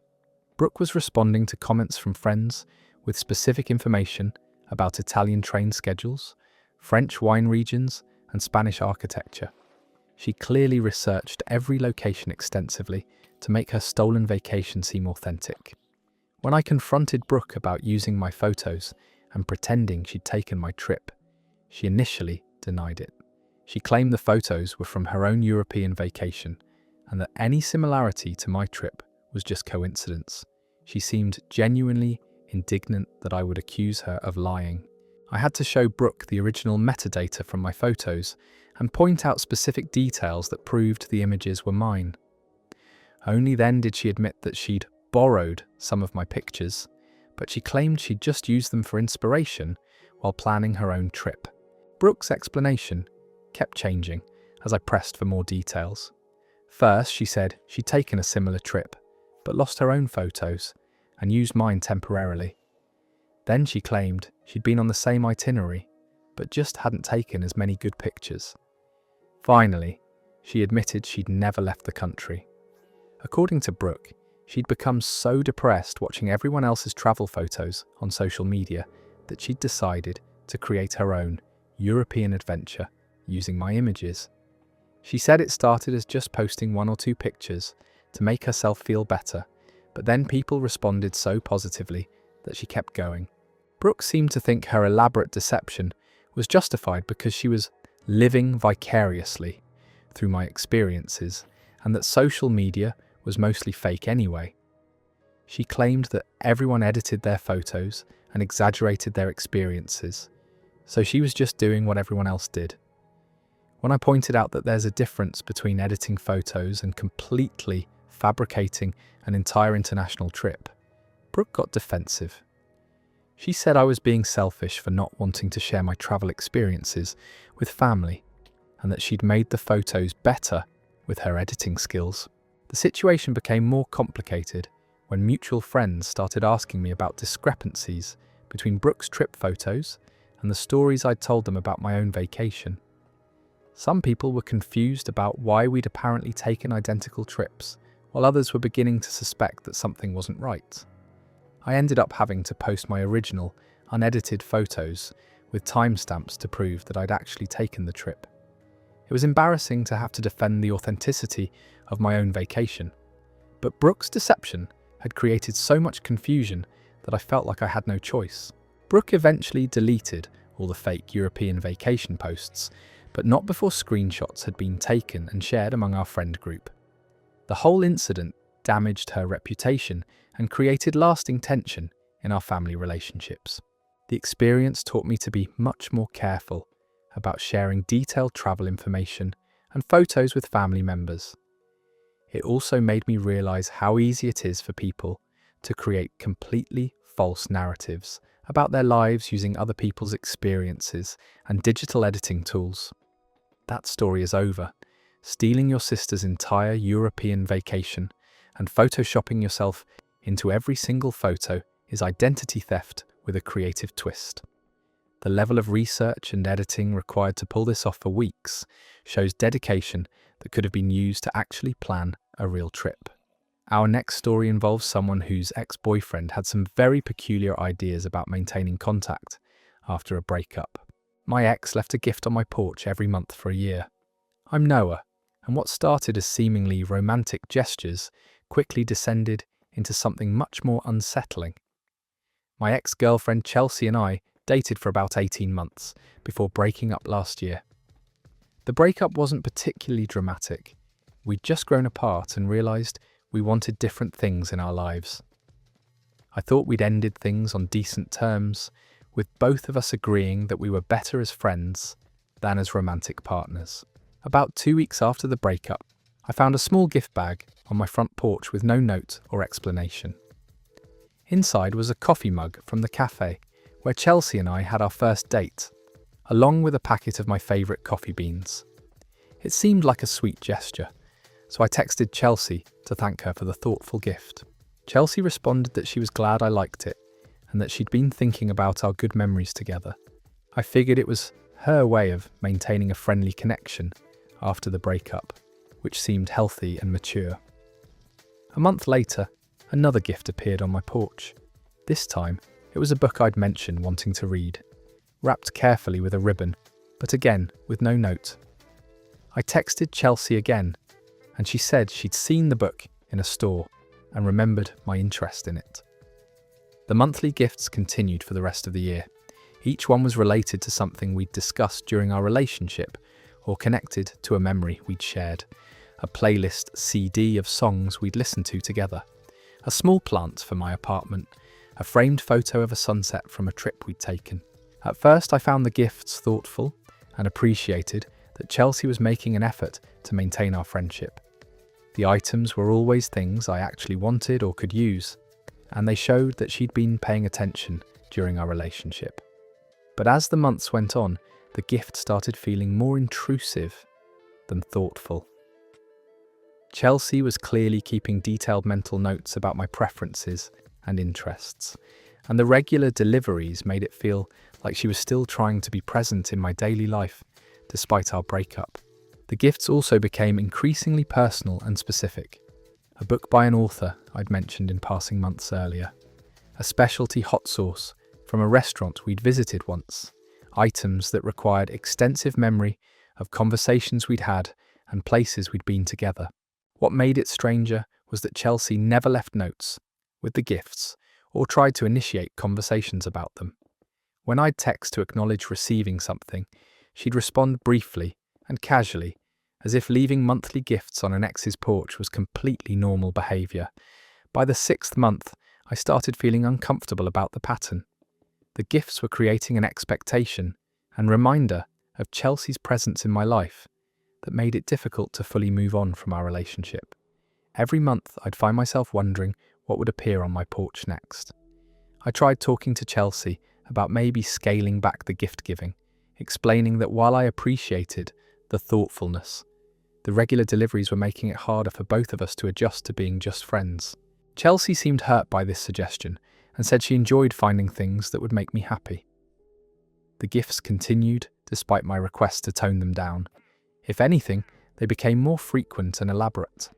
Instead of one item per month, I'd sometimes find multiple small gifts or more expensive items that clearly required significant thought and financial investment. The most unsettling gift came around month 8. It was a custom photo album filled with pictures from our relationship, organised chronologically with detailed captions about where each photo was taken and what we'd been doing. Chelsea had clearly spent hours creating this elaborate memory book. The photo album felt like Chelsea was trying to preserve and romanticize our relationship in a way that didn't match how I remembered our time together. Some of the photos were ones I'd forgotten existed, which meant she'd been saving and organising images from our entire dating history. When I tried to talk to Chelsea about how the photo album made me uncomfortable, she said she'd thought I would appreciate having those memories preserved. She seemed genuinely confused about why I would find her gesture inappropriate rather than romantic. The final gift appeared exactly 1 year after the first coffee mug. It was a handwritten letter explaining that Chelsea had been leaving monthly gifts because she'd hoped we might eventually get back together. She said the gifts were her way of staying connected to me and showing that she still cared about my happiness. The letter revealed that Chelsea had been tracking my interests through social media and mutual friends to choose appropriate gifts. She'd been paying attention to books I mentioned reading, restaurants I visited, and activities I enjoyed, then finding related items to leave on my porch. Chelsea wrote that she'd hoped the consistent thoughtfulness would eventually make me realise that we belonged together and that breaking up had been a mistake. She said the year of gifts was her way of proving her dedication and showing that she could make me happy if I gave her another chance. I finally had to be direct with Chelsea about the fact that her gift giving had crossed boundaries and that I needed her to stop completely. I explained that the monthly deliveries had prevented me from moving on and that her expectations about reconciliation were not going to be met. Chelsea was devastated when I firmly rejected her hopes for getting back together. She said she'd invested so much time, money, and emotional energy into showing me how much she cared and couldn't understand why that hadn't been enough to win me back. The gifts finally stopped, but Chelsea's year-long campaign had definitely achieved the opposite of what she'd intended. Instead of making me miss our relationship, the constant reminders had made me appreciate being single and reinforced my decision to end things between us. That story is over. Leaving mystery gifts on your ex's porch every month for a year in hopes of winning them back is less romantic gesture and more elaborate stalking campaign. The fact that she was monitoring his social media to choose appropriate gifts makes it even more invasive. Let me tell you about someone who discovered that landlords can have some very unusual living arrangements. My landlord moved into the unit above me and complained about noise. I'm Chloe, and this situation turned my quiet apartment living into the most surreal housing experience I've ever had. I'd been renting a ground floor apartment in a small building for about 8 months when my landlord, Mr. Peterson, mentioned that he was thinking about moving into the vacant unit directly above me. He said he was going through a divorce and needed temporary housing while he sorted out his living situation. I didn't think much of it at first. Having your landlord living in the same building seemed like it could be convenient if anything needed repairs or if there were building issues that required immediate attention. Mr. Peterson had always been responsive to maintenance requests, so I figured having him upstairs would just make communication easier. Mr. Peterson moved in on a Tuesday morning, and I could hear him setting up furniture and unpacking boxes throughout the day. The building wasn't particularly well soundproofed, but the noise was temporary and seemed reasonable for someone moving into a new place. That evening, around 9 p.m, I heard loud knocking on my door. When I opened it, Mr. Peterson was standing there, looking agitated and holding what appeared to be a noise meter app on his phone. He told me that my walking around was creating excessive noise upstairs and that he couldn't concentrate on his work. I was confused because I'd just been doing normal apartment activities, making dinner, watching television, moving around the apartment. Mr. Peterson explained that, as someone who worked from home, he needed absolute quiet during business hours. He said my normal walking was creating vibrations that travelled through the floor and disrupted his concentration. He asked if I could try to walk more softly, or maybe invest in thicker rugs to muffle the sound. I apologised and said I'd try to be more considerate, doing normal apartment activities during, but I also pointed out that I was just reasonable hours. Mr. Peterson seemed satisfied with my response and went back upstairs. The next morning around 7 a.m, there was another knock at my door. Mr. Peterson was holding his phone again, this time with what looked like a sleep tracking app. He said my alarm clock had woken him up and that he needed me to use a quieter alarm or wake up at a different time. I explained that 7 a.m.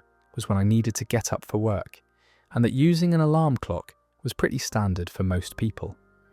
Mr. Peterson suggested I try a vibrating alarm instead of an audible one, or maybe adjust my sleep schedule so I could wake up naturally the next few weeks without an alarm. The complaints became increasingly ridiculous.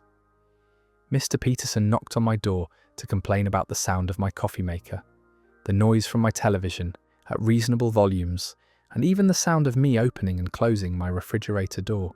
He started keeping a detailed log of every sound he heard from my apartment, complete with timestamps and decibel readings from his phone app.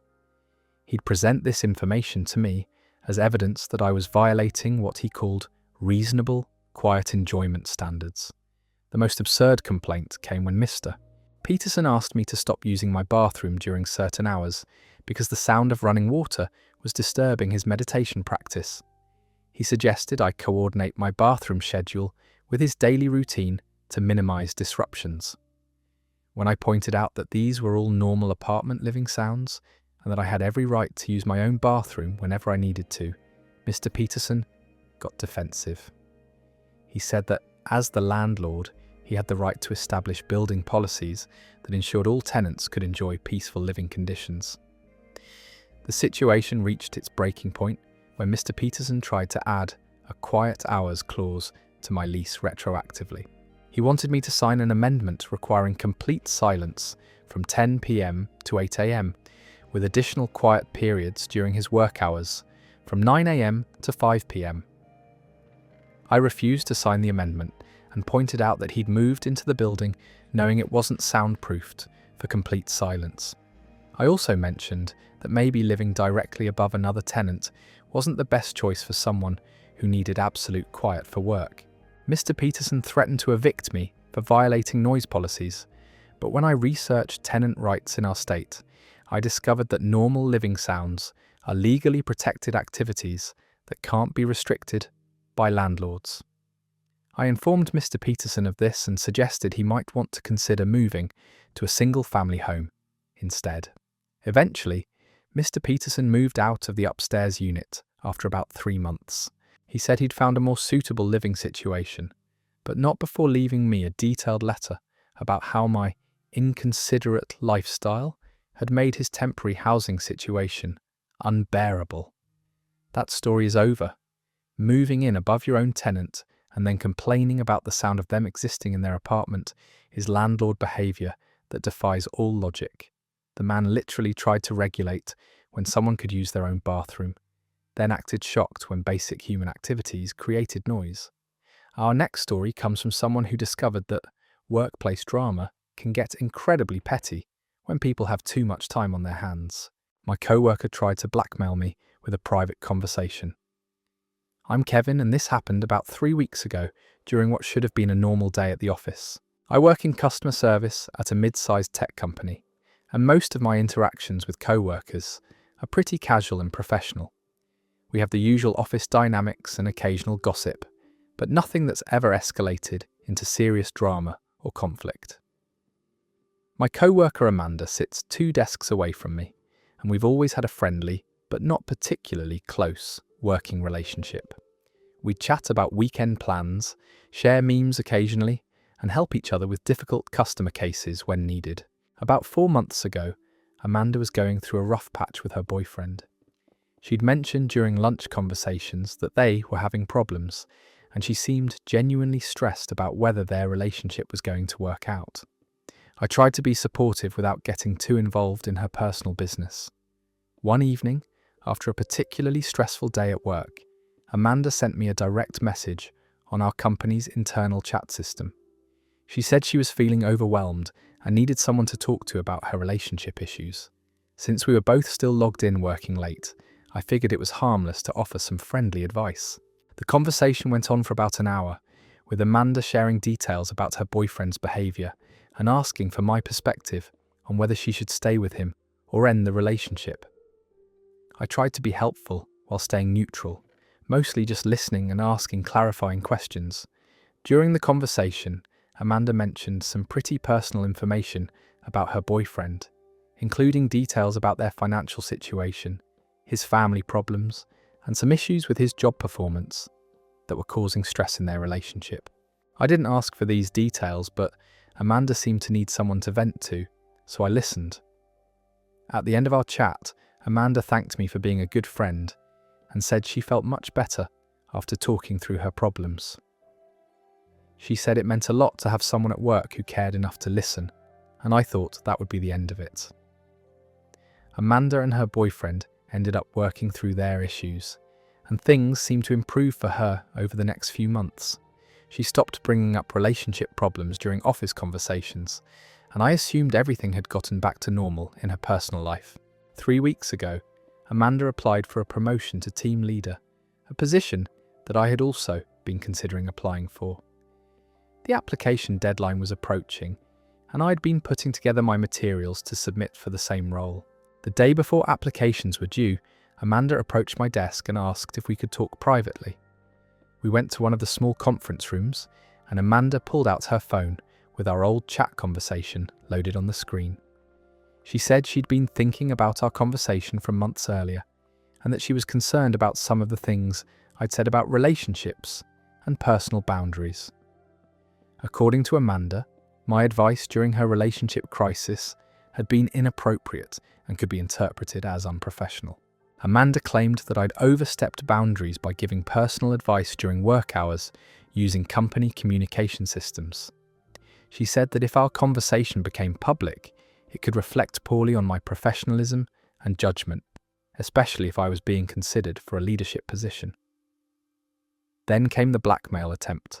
Amanda suggested that maybe I should reconsider applying for the team leader position, since having this conversation come to light might hurt my chances anyway. She said she'd hate for my career to be damaged by a misunderstanding, but that she couldn't control what information might become relevant during the promotion review process. I was stunned by what Amanda was suggesting. She was essentially threatening to take our private conversation out of context and present it to management as evidence that I was unprofessional, unless I withdrew my application for the promotion she wanted. When I pointed out that she'd initiated the conversation and asked for my advice during a difficult time, Amanda claimed that didn't matter.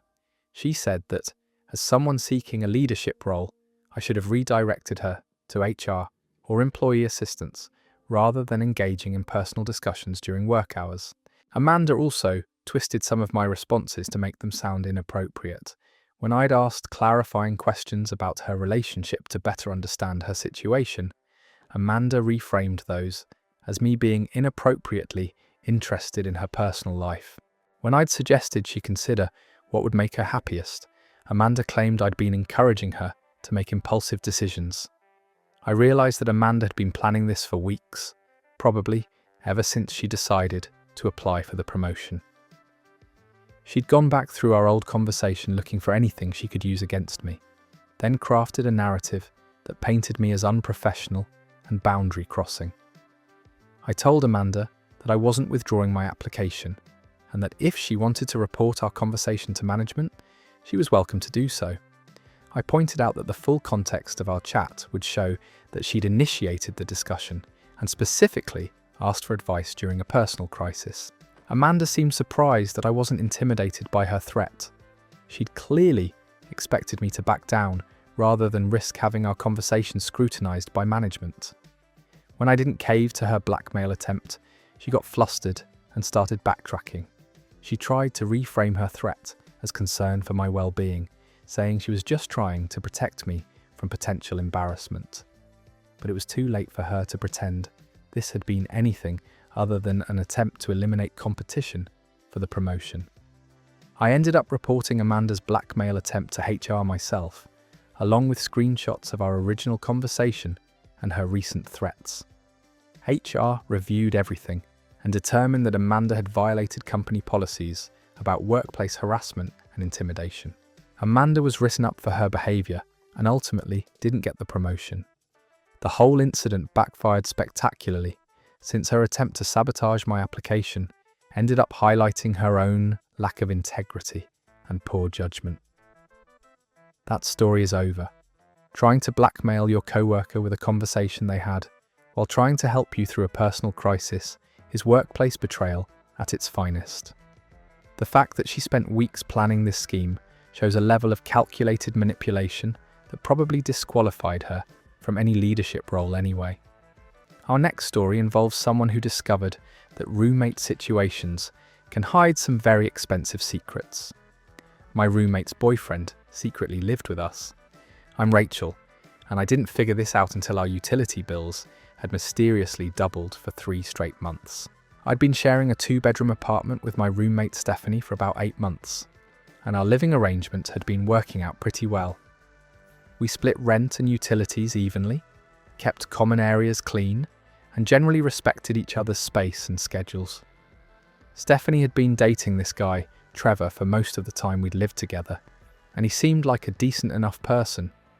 He'd come over for dinner sometimes or spend the night on weekends, but nothing that seemed excessive or problematic for a normal roommate situation. The first sign that something was off came when our electricity bill arrived in February and was almost double what we'd been paying during the previous months. Stephanie and I assumed it was due to winter heating costs and didn't think much of it, since utility bills often fluctuate seasonally. But when March's bill was equally high, and then April's was even worse, I started paying closer attention to our actual energy usage. Our apartment wasn't that large, and neither of us had changed our daily routine significantly, so the increased costs didn't make sense. I also noticed that we were going through household supplies much faster than usual. The milk would disappear within a day of buying it. The hot water would run out more quickly during my morning showers, and we'd need to replace toilet paper and cleaning supplies constantly.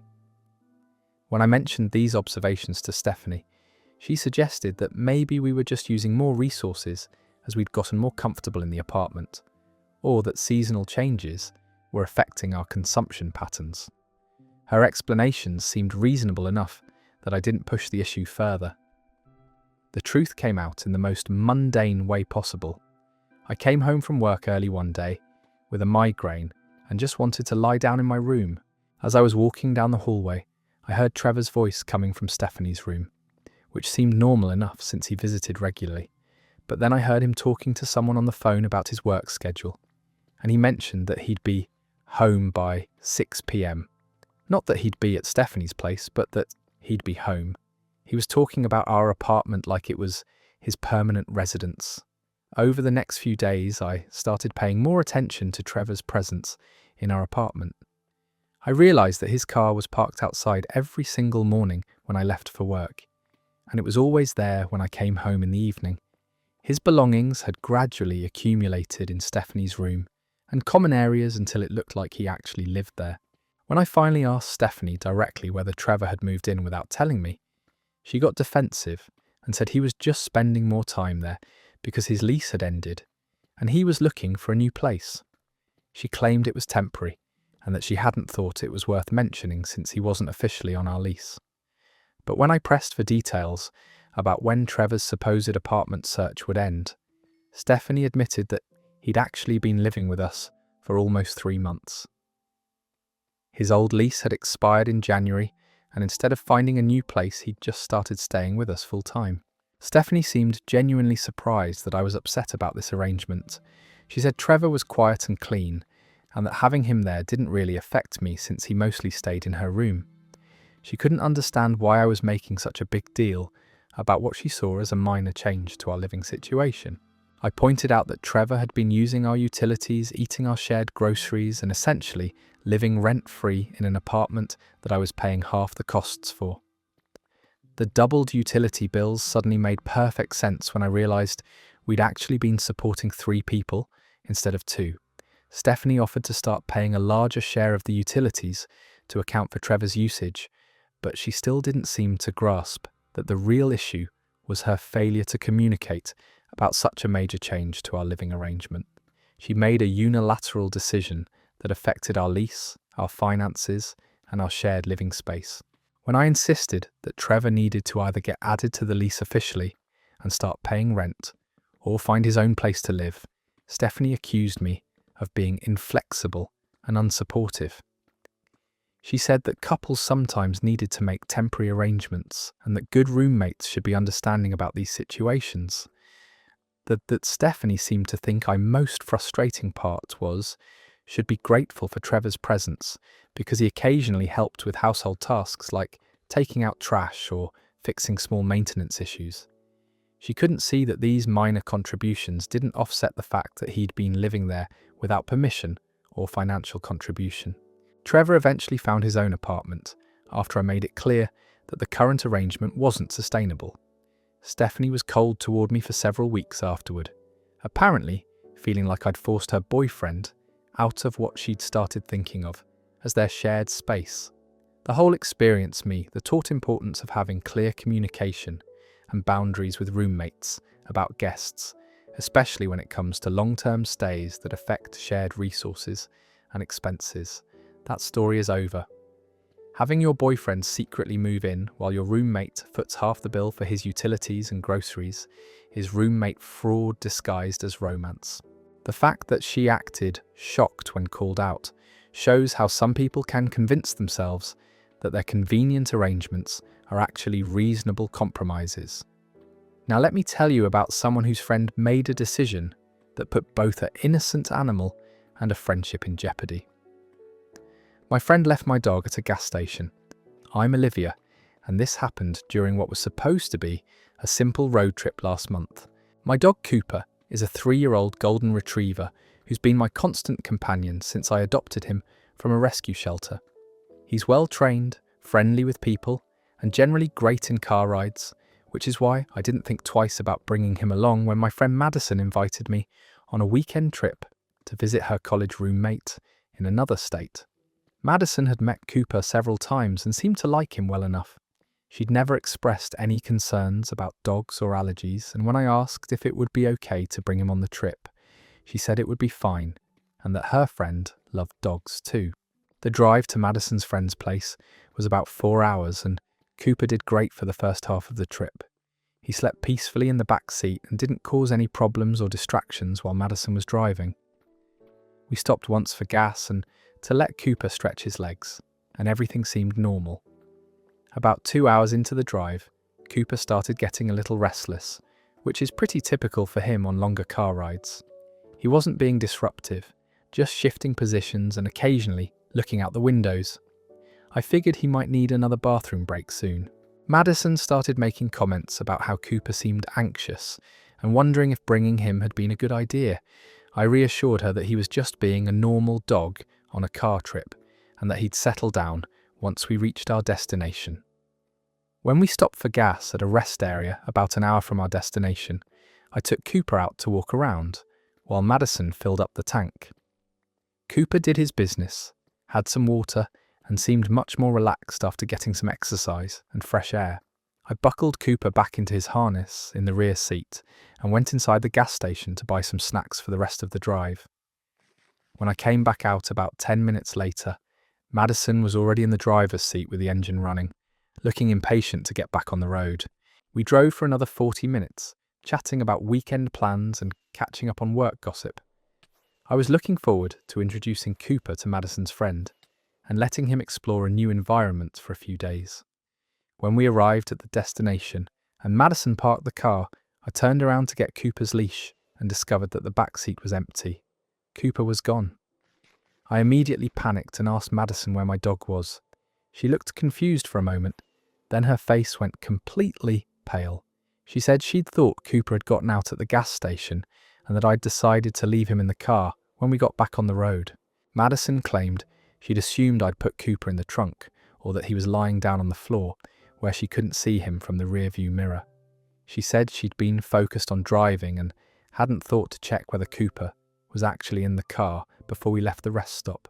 I was devastated and furious. My dog was stranded at a gas station an hour away, probably scared and confused about why his family had abandoned him. I immediately called the gas station to report that we'd accidentally left a dog there and asked them to keep him safe until we could return. The gas station attendant said they'd found Cooper tied to one of the picnic tables in the rest area and had brought him inside the store for safety. He was apparently calm but clearly looking for his owner, and they'd been wondering what to do with him. Madison and I had to turn around immediately and drive back to retrieve Cooper.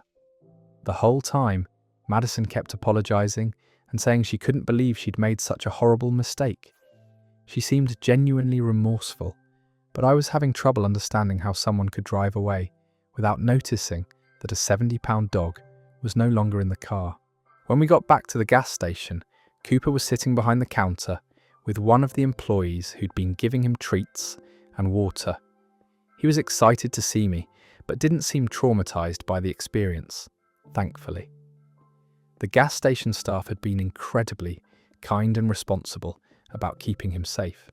During the drive back to pick up Madison's friend, I kept thinking about how this situation could have ended much worse. Cooper could have gotten loose and run into traffic. He could have been picked up by strangers or taken to a shelter. He could have been injured or lost forever because of Madison's inattention. Madison spent the rest of the weekend apologizing and trying to make up for her mistake. She bought Cooper special treats, took extra care to make sure he was comfortable, and repeatedly expressed how terrible she felt about what had happened. But I couldn't shake the feeling that leaving my dog at a gas station wasn't the kind of mistake that happens when you're being appropriately careful and attentive. Madison had somehow driven away without once looking in her rearview mirror or noticing that Cooper wasn't making any sounds from the back seat. The incident fundamentally changed my trust in Madison's judgment and reliability. If she could forget about a living animal that was her responsibility to help transport safely, what other important things might she overlook or forget about in the future? Madison and I are still friends, but I've never asked her to help me with anything involving Cooper again, and I'm much more cautious about relying on her for important tasks or responsibilities. The weekend trip ended up being fine, but the stress and fear of losing Cooper overshadowed everything else about the experience. That story is over. Driving away from a gas station without your friend's dog and then acting like it was an innocent mistake shows a level of carelessness that's genuinely frightening. The fact that she didn't notice a 70-pound golden retriever was missing for an entire hour of driving makes you wonder what else she's not paying attention to. Our next story comes from someone who learned that modern technology can be weaponized in the pettiest possible ways. My neighbor asked to borrow my Wi-Fi, then changed the password. I'm Josh, and this happened about 2 months ago when I thought I was just being helpful to someone in a temporary bind. I live in a duplex where my neighbor Kevin and I share a wall, but have separate entrances and utilities. We've always had a friendly relationship, occasionally borrowing tools or accepting package deliveries for each other when one of us was out of town. About 3 months ago, Kevin mentioned that he was having issues with his internet service provider and that his Wi-Fi had been down for almost a week. He said the company kept promising to send a technician, but kept rescheduling, and he was getting frustrated because he needed reliable internet for work. Kevin asked if he could temporarily connect to my Wi-Fi network until his service got restored. He offered to pay me for the extra usage, and promised it would just be for a few days while he sorted out his connection problems. I felt bad for Kevin and didn't mind sharing my internet temporarily, especially since he offered to contribute to the bill. I gave him my network password and told him to use it as much as he needed until his own service was working again. For the first week, everything seemed fine. Kevin thanked me repeatedly for helping him out and mentioned that his internet company was still giving him the runaround about scheduling repairs. I didn't notice any significant slowdown in my own internet usage, so the arrangement seemed to be working well for both of us. After about 10 days, Kevin said his internet service had finally been restored and that he wouldn't need to use my Wi-Fi anymore. He thanked me again and gave me $50 to cover any extra costs, which seemed more than generous for the temporary usage. 2 weeks later, I started having problems with my own internet connection. My Wi-Fi would randomly disconnect, certain websites would load slowly, and streaming videos would buffer constantly. At first, I figured it was just temporary network issues with my service provider, but when the problems persisted for several days, I decided to check my router settings to see if there were any obvious issues I could troubleshoot. That's when I discovered that my Wi-Fi password had been changed, and I no longer had admin access to my own network. I tried logging into my router's control panel with my usual credentials, but the username and password had been modified. Someone had locked me out of my own internet connection and changed all the administrative settings. It took me a moment to realize what must have happened. Kevin had somehow gained access to my router's admin panel while using my Wi-Fi and had changed the login credentials. He'd essentially taken control of my internet connection and locked me out of managing my own network. I immediately went next door to confront Kevin about what had happened. When I knocked on his door, he answered but seemed reluctant to let me in or have a conversation. I explained that my Wi-Fi password had been changed and asked if he knew anything about it. Kevin initially denied having anything to do with the password change, claiming that he'd stopped using my internet weeks ago when his own service was restored.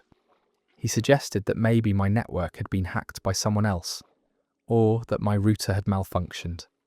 But when I pointed out that the password had been changed to something that included his initials and birth year, Kevin's story started falling apart. He eventually admitted that he'd changed the password, but claimed it was for security reasons to protect my network from other potential hackers. Kevin's explanation was that he'd noticed my original password was weak and easily guessable, so he'd taken the initiative to create a stronger password to protect my internet connection.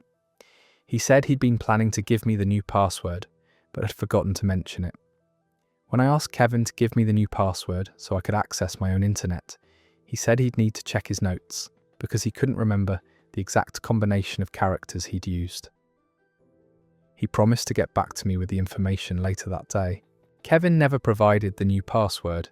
Instead, he started avoiding me and wouldn't answer his door when I tried to follow up about regaining access to my own Wi-Fi network. I could see him coming and going, but he'd pretend not to notice when I tried to get his attention. I ended up having to call my internet service provider and explain the bizarre situation. They had to send a technician to reset my router completely and restore my admin access. The whole process took 2 days and cost me a service fee that I shouldn't have had to pay. The most infuriating part was discovering that Kevin was still using my internet connection even after changing the password and locking me out. My network usage logs showed constant activity from devices that weren't mine, meaning Kevin had essentially stolen my internet service while preventing me from using it myself. When I finally got my router reset and secured with a new password, I confronted Kevin one more time about what he'd done. This time, he got defensive and claimed that sharing internet was a two-way street and that he'd been trying to improve network security for both of us. Kevin said he'd assumed I would appreciate having a more secure password and that he'd planned to coordinate the change with me eventually. He seemed genuinely confused about why I was upset, acting like hijacking someone's internet connection was a reasonable favour rather than theft.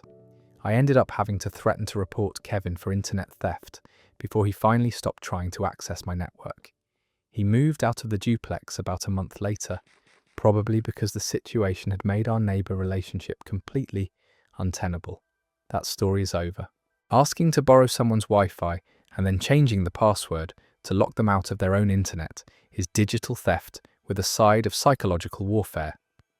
The fact that he tried to frame it as doing a security favour while literally stealing internet service shows a level of gaslighting that's almost impressive. Our next story involves someone whose family member decided to get creative with event planning at someone else's expense.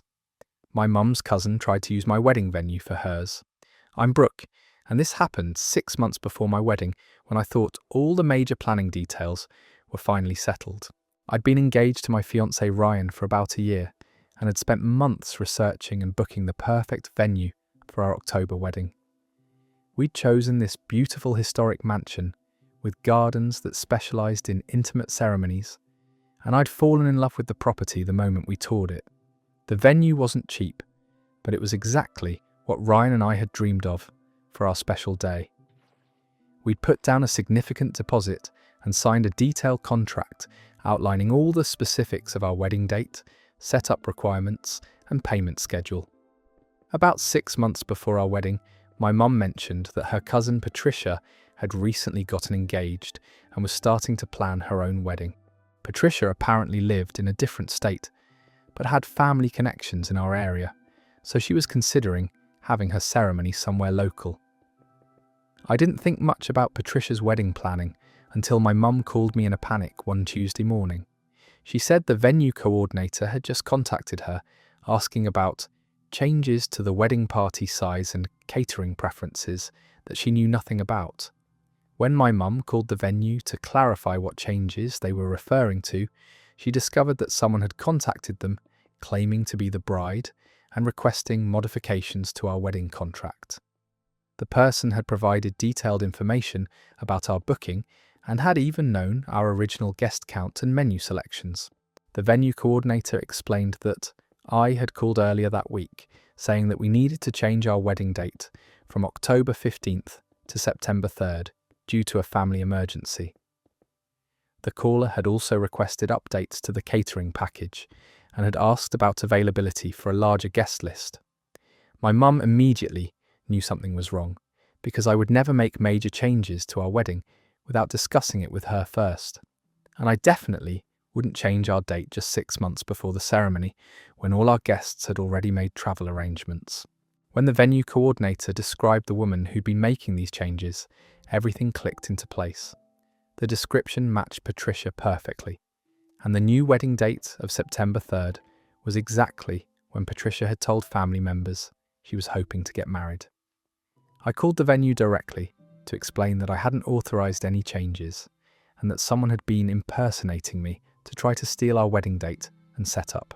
The coordinator was shocked and said they'd never experienced anything like this before.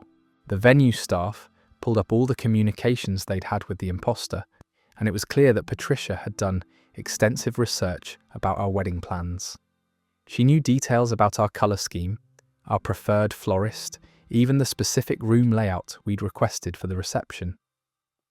Patricia had apparently been gathering information about our wedding from family conversations and social media posts, then using that knowledge to convince the venue staff that she was me requesting changes to our existing contract. The most audacious part was that Patricia had tried to keep our exact same setup and vendor arrangements, just switching the date to one that worked better for her own wedding timeline. She'd essentially attempted to steal our entire wedding and pass it off as her own event. Yeah, when I confronted Patricia about what she'd done, she initially denied everything and claimed there must have been some kind of misunderstanding. But when I mentioned specific details that only someone impersonating me could have known, she finally admitted to contacting the venue. Patricia's explanation was that she'd fallen in love with our venue after seeing photos on social media and couldn't find anything comparable in her budget range. She said she'd heard that we were considering postponing our wedding anyway and thought maybe we could work out some kind of arrangement. The claim about us postponing was completely false. Patricia had apparently invented this story to justify trying to take our wedding date and venue, When I told her we had no intention of changing our plans, she seemed genuinely disappointed. Patricia then suggested that maybe we could share the venue somehow, either by having both weddings on the same weekend or by splitting the costs and having a joint celebration. She couldn't seem to understand that we'd booked this venue specifically for our own wedding and weren't interested in sharing it with anyone else. The conversation got more heated when Patricia accused me of being selfish for hoarding such a beautiful venue when her family couldn't afford anything nearly as nice. She said that since we were related, I should want to help her have the wedding of her dreams. I had to be very direct with Patricia about the fact that she'd committed fraud by impersonating me to try to steal our venue reservation. I explained that what she'd done could have legal consequences and that she needed to find her own venue for her own wedding. Patricia eventually backed down, but not before making several passive-aggressive comments about how some family members were more generous and supportive than others. She seemed to think I was being unreasonable for not wanting to give up the wedding venue I'd booked and paid for. The venue had to add extra security measures to our account to prevent any future unauthorized changes, and I had to provide them with a password that would be required for any legitimate modifications to our contract. The whole experience created lasting tension in our extended family, with some relatives taking Patricia's side and suggesting I could have been more accommodating. But most people were shocked by her attempt to literally steal someone else's wedding venue through impersonation. That story is over. Calling someone's wedding venue and pretending to be them so you can steal their date and setup is wedding fraud at its most brazen. The fact that she thought they could just share the venue or have a joint celebration shows how completely disconnected from reality some people can become when they want something badly enough. Our next story comes from someone who discovered that some people will go to extraordinary lengths for free restaurant meals. My friend lied about her birthday for free meals. I'm Nick, and I watched this elaborate deception unfold over the course of an entire week. My friend Carmen had always been someone who enjoyed getting good deals and finding creative ways to save money, but I never thought she'd take it to the level of systematic fraud just to get free desserts at restaurants. The whole thing started when we were out for dinner at a chain restaurant for my actual birthday last month. The server brought out the complimentary birthday dessert with sparklers and had the staff sing the usual embarrassing birthday song, which was fun and exactly what I'd expected. Carmen seemed fascinated by the whole birthday celebration process and kept asking questions about how the restaurant verified birthdays and whether they required any kind of proof.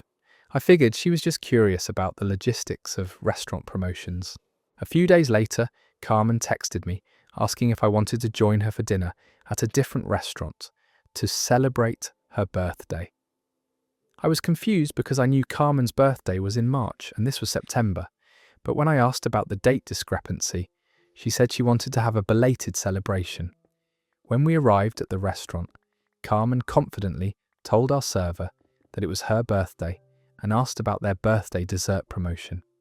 The server was happy to help and brought out a free slice of chocolate cake with a candle while the staff sang happy birthday. Carmen played up the birthday celebration perfectly, acting surprised and grateful for the attention, while taking photos of herself with the dessert. She seemed genuinely excited about the whole experience, and I started to suspect this wasn't really about a belated birthday celebration. After we left the restaurant, Carmen admitted that it wasn't actually her birthday and that she just wanted to see if the free dessert promotion worked. She said it had been easier than expected and that she was thinking about trying it again at other restaurants.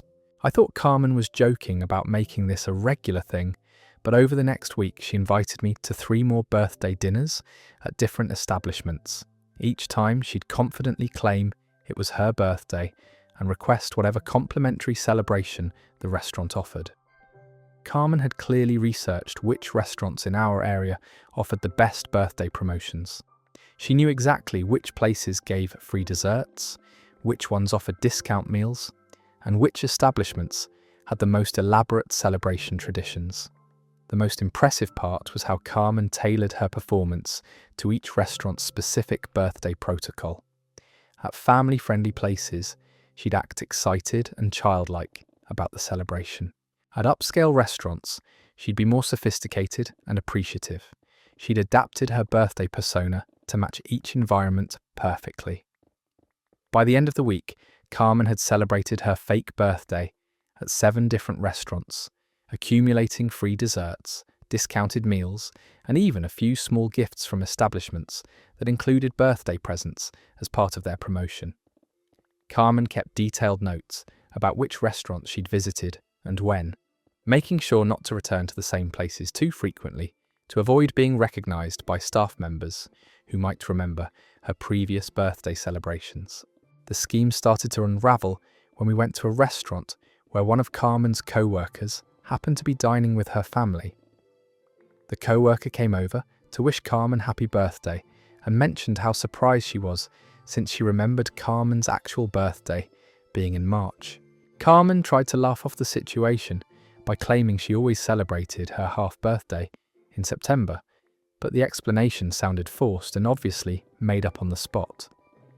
The co-worker looked confused but didn't push the issue further. After that near miss, I told Carmen that her birthday fraud scheme was getting out of hand and that she was going to get caught eventually. I pointed out that she was basically stealing from local restaurants and that the free promotions were meant for people actually celebrating special occasions. Carmen got defensive and said that the restaurants weren't losing any real money since the birthday promotions were already budgeted marketing expenses. She claimed that she was actually helping businesses by bringing in customers and creating positive social media content with her celebration photos. Carmen also argued that birthday celebrations were arbitrary anyway, and that there was no real difference between celebrating your actual birthday versus just picking a day when you wanted to feel special and get treated nicely by restaurant staff. When I refused to continue participating in her fake birthday dinners, Carmen said I was being judgmental and that lots of people bent rules to get better deals. She seemed genuinely surprised that I had moral objections to her systematic deception of restaurant workers. Carmen eventually stopped inviting me to her fake birthday celebrations, but I know she continued the scheme for several more weeks because she'd post photos on social media of herself with birthday desserts at various restaurants around town. The whole thing finally ended when Carmen got recognized by a server who'd celebrated her birthday at the same restaurant just 2 weeks earlier. The server politely asked about Carmen having 2 birthdays so close together, and Carmen had to awkwardly admit she'd made a mistake about the dates. That story is over. Turning birthday fraud into a weekly hobby, complete with research notes and tailored performances, is commitment to free dessert that borders on the professional. The fact that she tried to justify it as helping restaurants with marketing shows how people can rationalize literally anything when they want free cake badly enough. Let me tell you about someone whose boss decided that workplace rumors could be a fun team-building exercise. My boss told everyone I won the lottery. I'm Kelsey, and this happened about a month ago when my boss thought he was being clever with what he called office morale building. I work in accounting at a medium-sized manufacturing company, and my boss, Mr. Rodriguez, has always been the type who thinks unconventional management techniques will boost productivity and team spirit. He's constantly trying new approaches to motivate employees, usually with mixed results. Last month, our department had been going through a particularly stressful period with year-end audits and several demanding client projects running simultaneously. Everyone was working overtime, tensions were high, and morale was definitely at a low point. During one of our weekly team meetings, Mr. Rodriguez announced that he had some exciting news to share that would boost everyone's spirits. He said that one of our team members had recently come into some unexpected good fortune, and he wanted to celebrate their success. Mr. Rodriguez then turned to me with a big smile and said, "Kelsey won $50,000 in the state lottery last weekend. Let's give her a round of applause for her incredible luck." I was completely stunned. I hadn't won any lottery, hadn't even bought a lottery ticket in months, and had no idea while my boss was announcing this completely fabricated information to our entire team. Before I could correct him, my co-workers started congratulating me and asking questions about what I planned to do with the money. Some people seemed genuinely excited for my supposed good fortune, while others looked slightly envious but tried to be polite about it. I tried to interrupt the conversation to explain that there had been some kind of mistake, but Mr. Rodriguez kept talking over me and elaborating on the fake lottery story. He said he was so proud of my luck and that it showed good things happen to hardworking people. After the meeting, I immediately went to Mr. Rodriguez's office to ask what was going on. He seemed pleased with himself and said he'd decided to create a positive workplace story that would give everyone something exciting to talk about and improve department morale. Mr. Rodriguez explained that he'd read an article about how sharing good news, even fictional good news, could boost team productivity and reduce workplace stress. He thought announcing that someone had won the lottery would create a positive atmosphere and give people hope for their own future prospects. When I pointed out that he'd just lied to our entire team and put me in an incredibly awkward position, Mr. Rodriguez seemed surprised by my reaction. He said he'd thought I'd enjoy being the center of positive attention and that everyone would benefit from having something uplifting to discuss.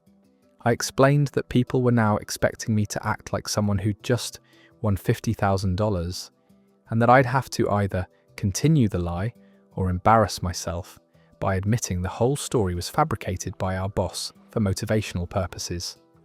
Mr. Rodriguez said he hadn't considered the consequences. I told Mr. Rodriguez that I needed him to correct this misinformation immediately and explain to the team that there had been a misunderstanding. Mr. Rodriguez seemed reluctant to admit his mistake publicly. He said that revealing the lottery story was fake would undermine his credibility as a manager and might make employees question his judgment about other workplace decisions. Over the next few days, the fake lottery win took on a life of its own. Co-workers kept approaching me with financial advice, suggestions about investments, and stories about their own dreams of winning big. Some people started acting differently around me, either more friendly or more distant, apparently based on their assumptions about my newfound wealth. The situation reached a breaking point when someone in HR called me to discuss tax lottery win implications of minings and whether I needed to report anything for payroll purposes. I had to explain that the entire story was fabricated by my boss and that I hadn't actually won any money. HR was not pleased to discover that a manager had been spreading false information about employee finances. They required Mr. Rodriguez to send a department-wide email correcting the misinformation and apologizing for the confusion he'd created. The aftermath was incredibly awkward. Some co-workers felt embarrassed that they'd congratulated me for something that never happened, while others seemed annoyed that they'd wasted time thinking about my fake good fortune. Mr. Rodriguez's morale-boosting experiment had actually made workplace dynamics more uncomfortable than before. That story is over. Creating fake lottery wins for your employees as a motivational strategy is the kind of management technique that belongs in a handbook of what not to do. The fact that he doubled down when called out shows why some people should never be put in charge of other human beings. Our next story comes from someone who discovered that family gatherings can become battlegrounds over the strangest things. My brother's girlfriend broke my TV and blamed the dog. I'm Carter, and this happened during what was supposed to be a relaxing weekend visit from my brother and his new girlfriend. My brother Tyler had been dating this girl Vanessa for about 6 months, and I'd only met her once briefly at a family barbecue. She seemed nice enough, but Tyler had mentioned that she could be a little dramatic sometimes and tended to get flustered when things went wrong. They came to visit me for the weekend since Tyler wanted to show Vanessa around our hometown and introduce her to more of our extended family. I was happy to host them and had cleaned out my spare room and stocked up on groceries to make sure they'd be comfortable. On Saturday morning, I took my dog Bruno for his usual walk around the neighbourhood while Tyler and Vanessa slept in. Bruno is a well-trained golden retriever who's never been destructive or caused any problems in the house. He's actually pretty calm and spends most of his time sleeping or lying by the window. When I got back from our walk, which lasted about 45 minutes, I found Tyler and Vanessa standing in my living room, looking upset.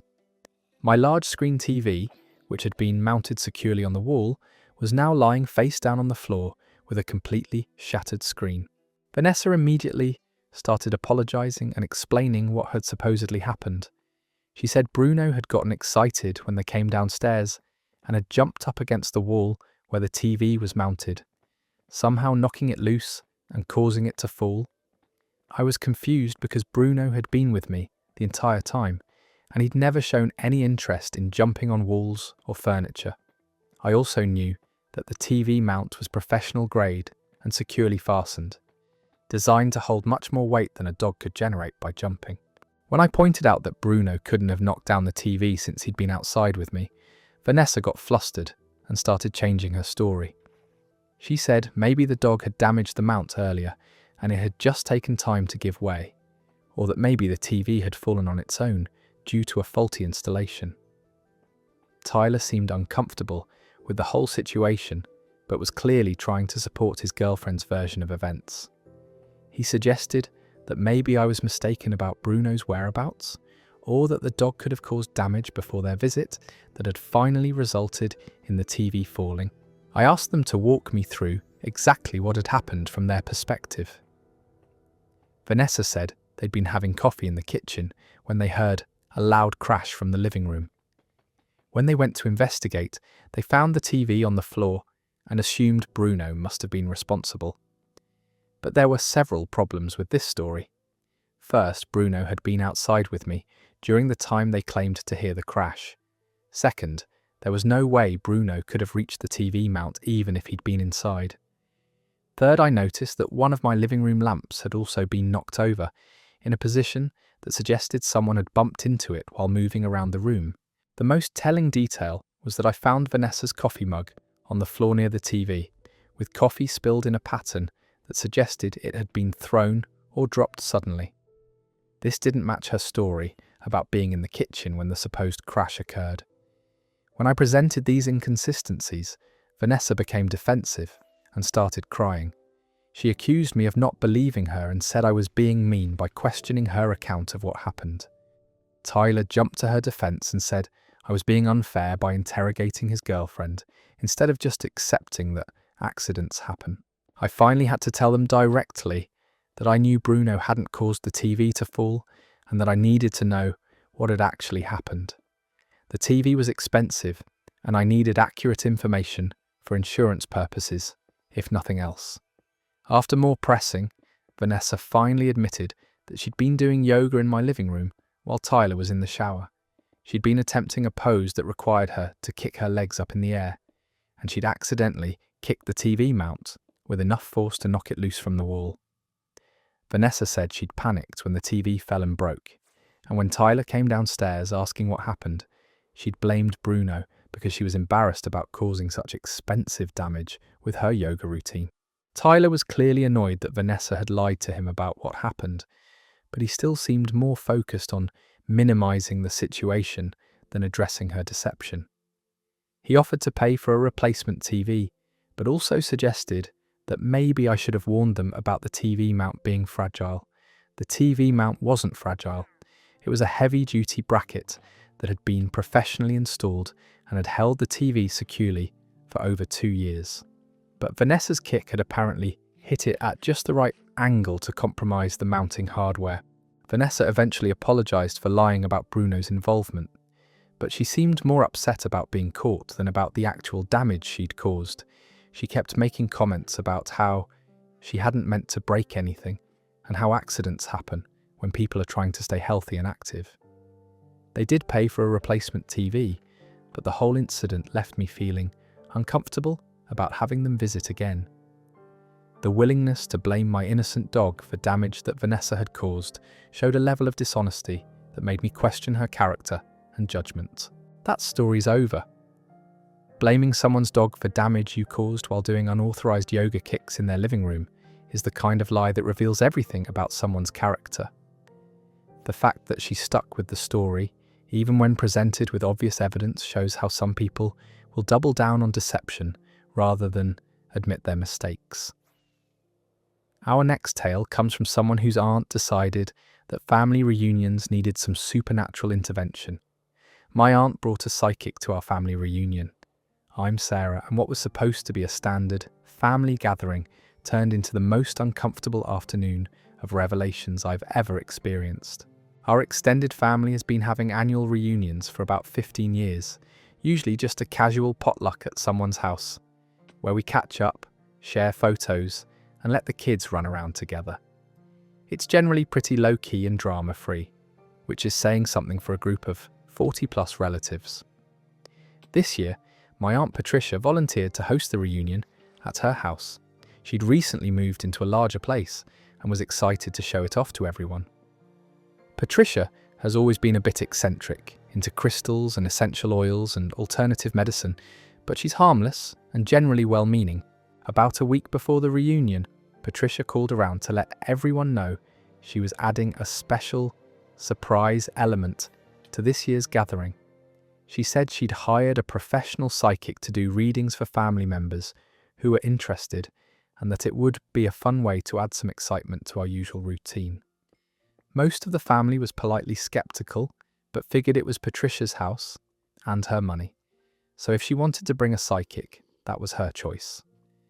Some of the older relatives seemed less enthusiastic, but everyone agreed to go along with whatever Patricia had planned.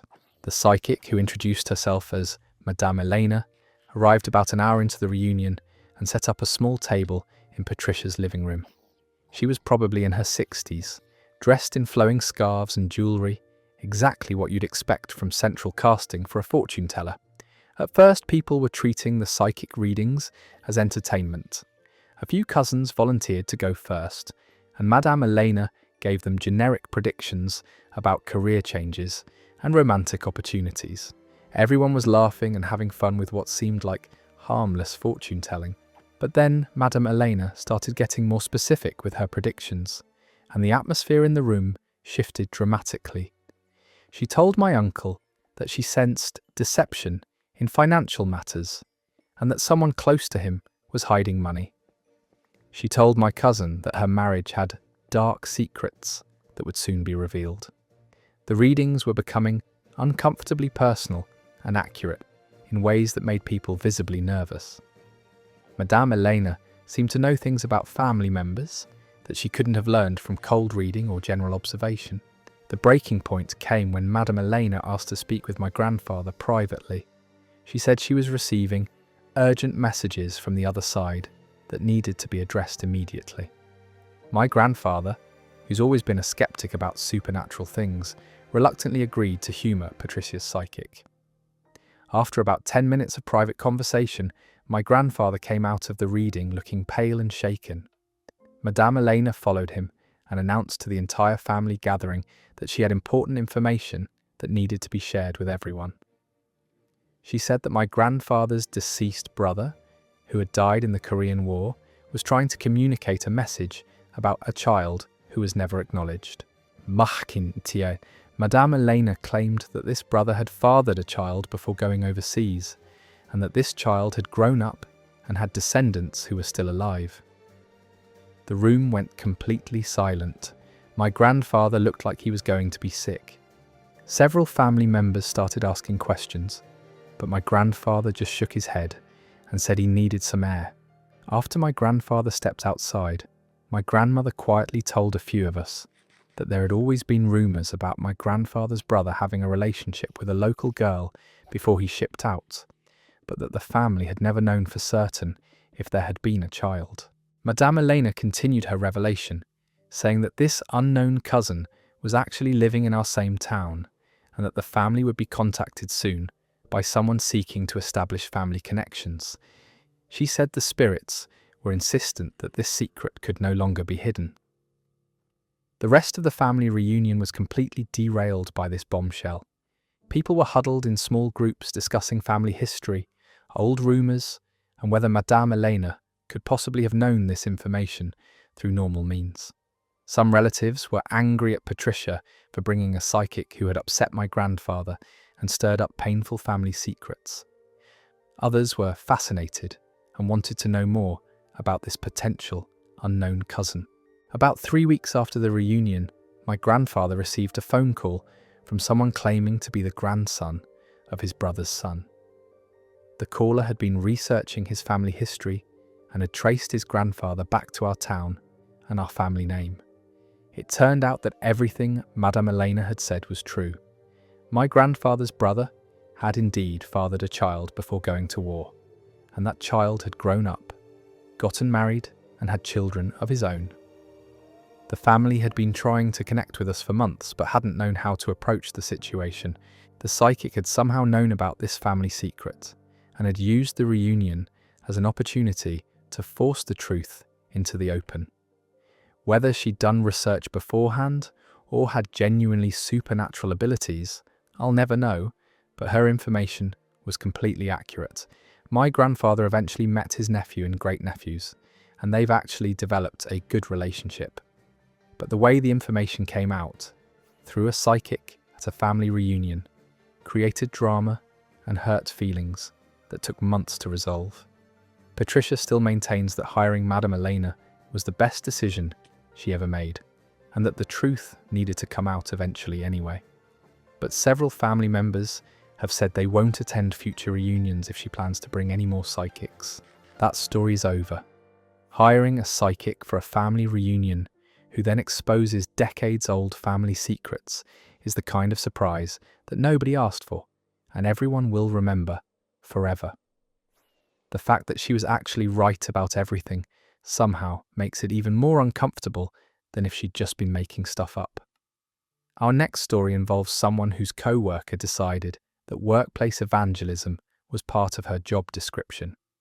My co-worker tried to convert everyone at the office. I'm Brandon, and this situation turned our professional workplace into what felt like a religious recruitment centre. My co-worker Linda had always been pretty vocal about her faith, which was fine since everyone has the right to their personal beliefs. She'd occasionally mention church activities or ask people to pray for various situations, but it never felt pushy or inappropriate for a workplace environment. That changed about 3 months ago, when Linda apparently had what she described as a spiritual awakening during a weekend church retreat.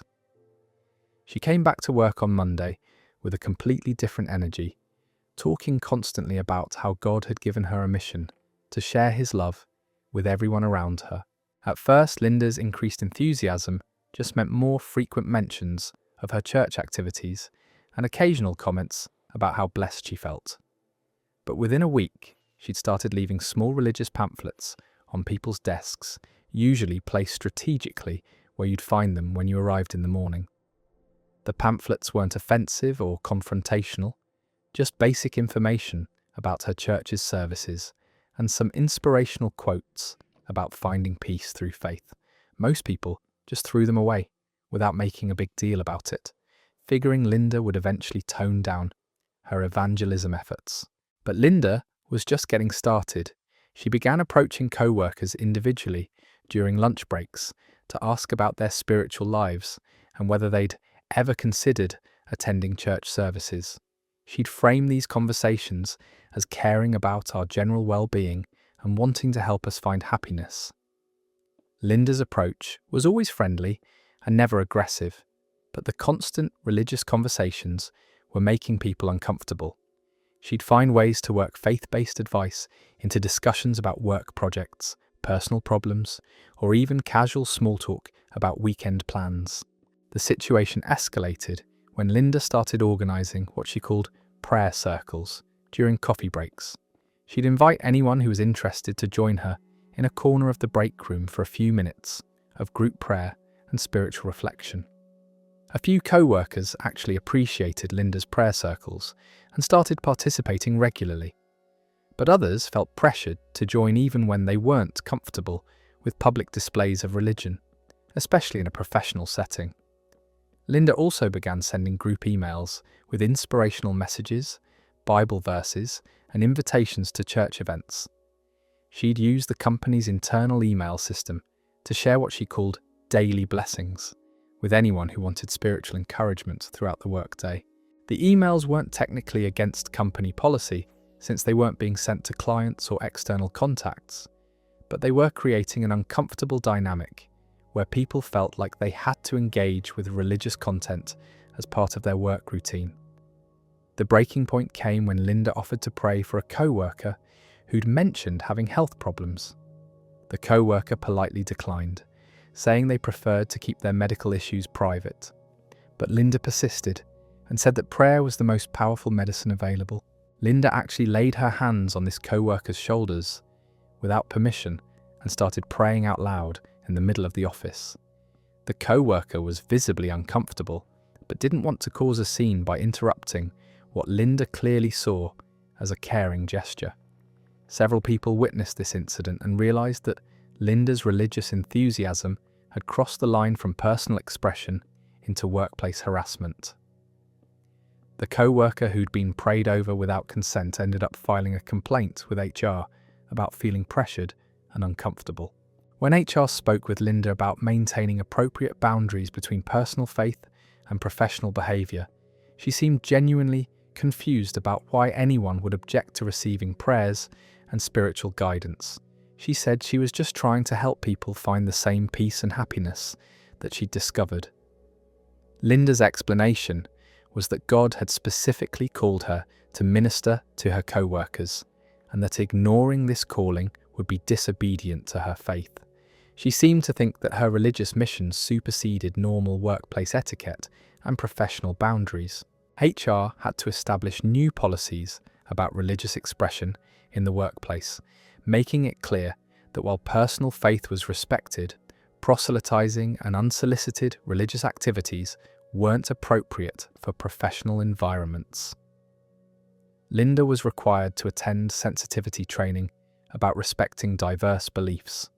After the HR intervention, Linda toned down her evangelism efforts, but clearly felt persecuted for her faith. She'd make passive-aggressive comments about how some people weren't open to receiving blessings and how the modern workplace was hostile to Christian values. Linda eventually transferred to a different department where she apparently found co-workers who were more receptive to her religious outreach. But the whole experience left our team walking on eggshells about mentioning anything that might trigger another round of unwanted spiritual counseling. That story is over. Turning your office into a personal mission field, complete with unsolicited prayer sessions and daily evangelism emails, is the kind of workplace behavior that gets policies rewritten. The fact that she couldn't understand why people might not want religious intervention at work shows how completely some people can lose perspective when they think they're doing God's work. Let me tell you about someone whose neighbour took property management to a controlling new level. My neighbour hid my trash bins because he didn't like where I put them. I'm Katie, and this petty neighbourhood drama escalated over the course of 2 months. I live in a typical suburban neighbourhood where everyone has their own trash pickup day, and we're all responsible for putting our bins out by the curb and bringing them back in after was pretty standard stuff that most people manage without creating neighbourhood conflicts. My neighbour Frank lives directly across the street from me, and he's always been particular about his yard and the overall appearance of our block. He keeps his lawn perfectly manicured, his driveway pressure washed, and his house painted in pristine condition. About 3 months ago, Frank approached me while I was bringing in my trash bins after pickup day. He mentioned that he'd noticed I sometimes left my bins out a little longer than other neighbours, and suggested that maybe I could be more prompt about retrieving them after the garbage truck came through. I apologised and said I'd try to be more timely about bringing them in, though I pointed out that I usually retrieved them within a few hours of pickup, which seemed reasonable for someone with a full-time work schedule. Frank seemed satisfied with my response, but over the next few weeks he continued making comments about trash bin management. He'd mention seeing bins still out at noon, or suggest that the neighbourhood would look better if everyone coordinated their bin retrieval times. I started paying more attention to when I put my bins out and when I brought them back in, trying to be considerate of Frank's concerns about neighbourhood aesthetics. But apparently, my efforts weren't meeting his standards. One Tuesday morning, I went outside to put my bins by the curb for pickup and discovered that my bins were missing entirely. I looked around the yard thinking maybe they'd blown away in the wind, but they were nowhere to be found. I checked with a few neighbours to see if anyone had seen my trash bins or knew what might have happened to them. Most people were sympathetic, but had no idea where my bins could have gone. That evening, I was walking my dog around the block when I spotted my trash bins tucked behind Frank's garage, barely visible from the street. I knocked on his door and asked why my bins were in his backyard.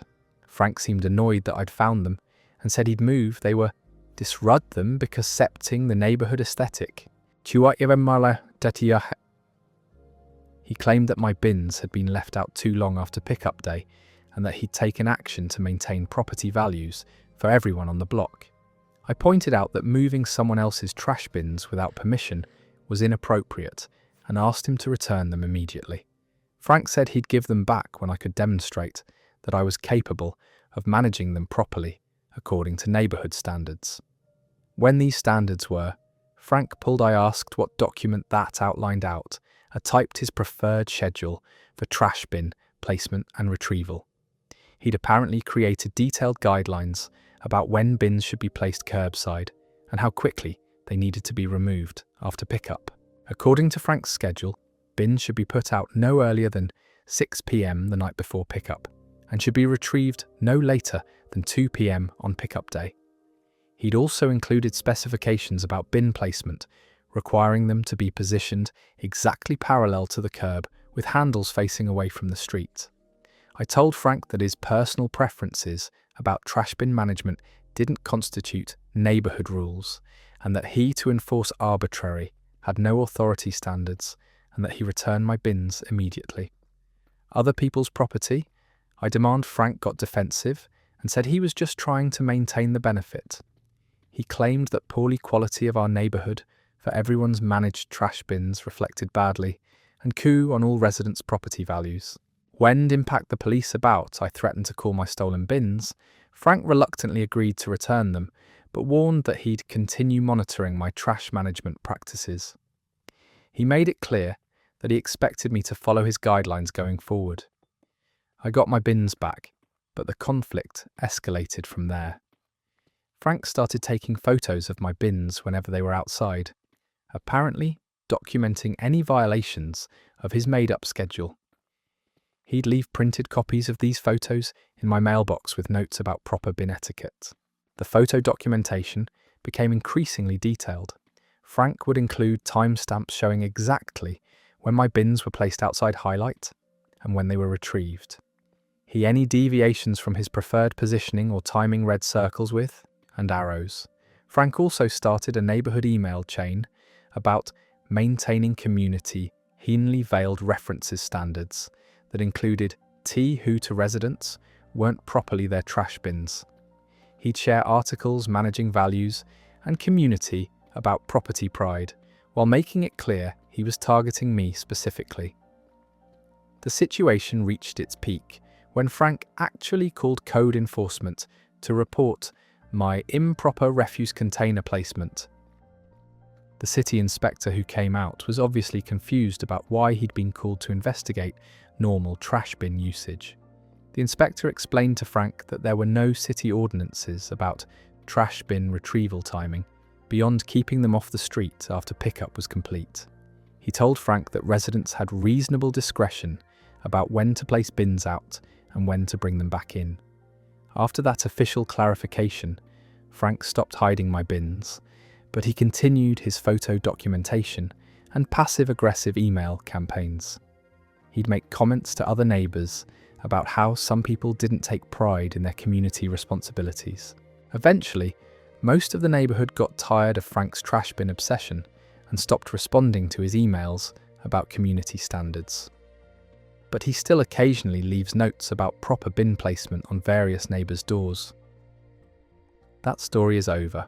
Creating a detailed trash bin management system for your neighbours and then stealing their bins when they don't comply is the kind of controlling behaviour that makes people avoid eye contact on their own street. Some people really think their personal preferences should become everyone else's mandatory policies.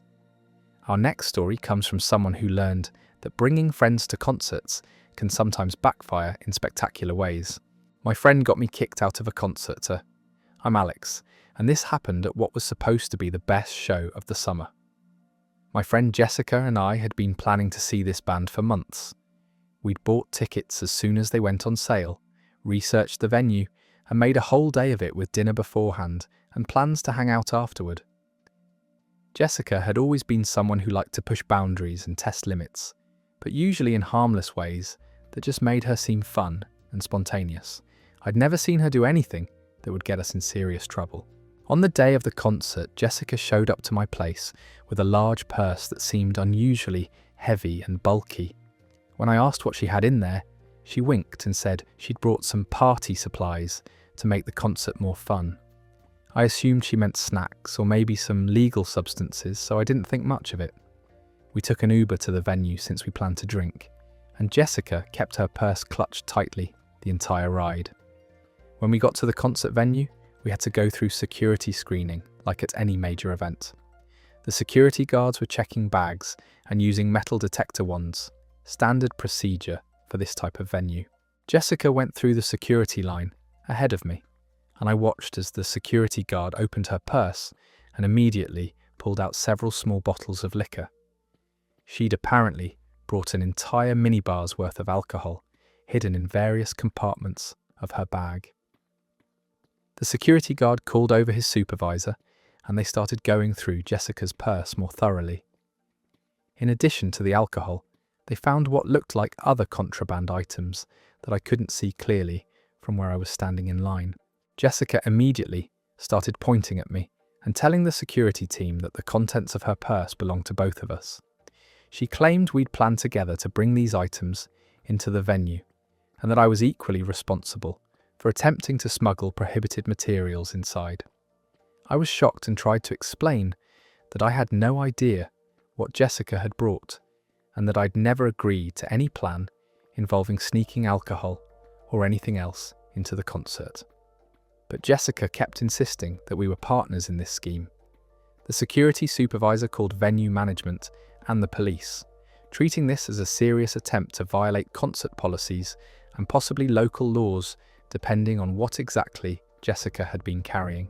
When the police arrived, Jessica doubled down on her story that we'd both been involved in planning to bring prohibited items to the concert. She said I was trying to throw her under the bus now that we'd been caught, but that we'd discussed the plan extensively beforehand. I kept explaining that I'd known band and that I knew nothing about Jessica's contra, was just as surprised as security when they found it. But Jessica was so convincing in her accusations that the authorities seemed to think I was lying to avoid responsibility.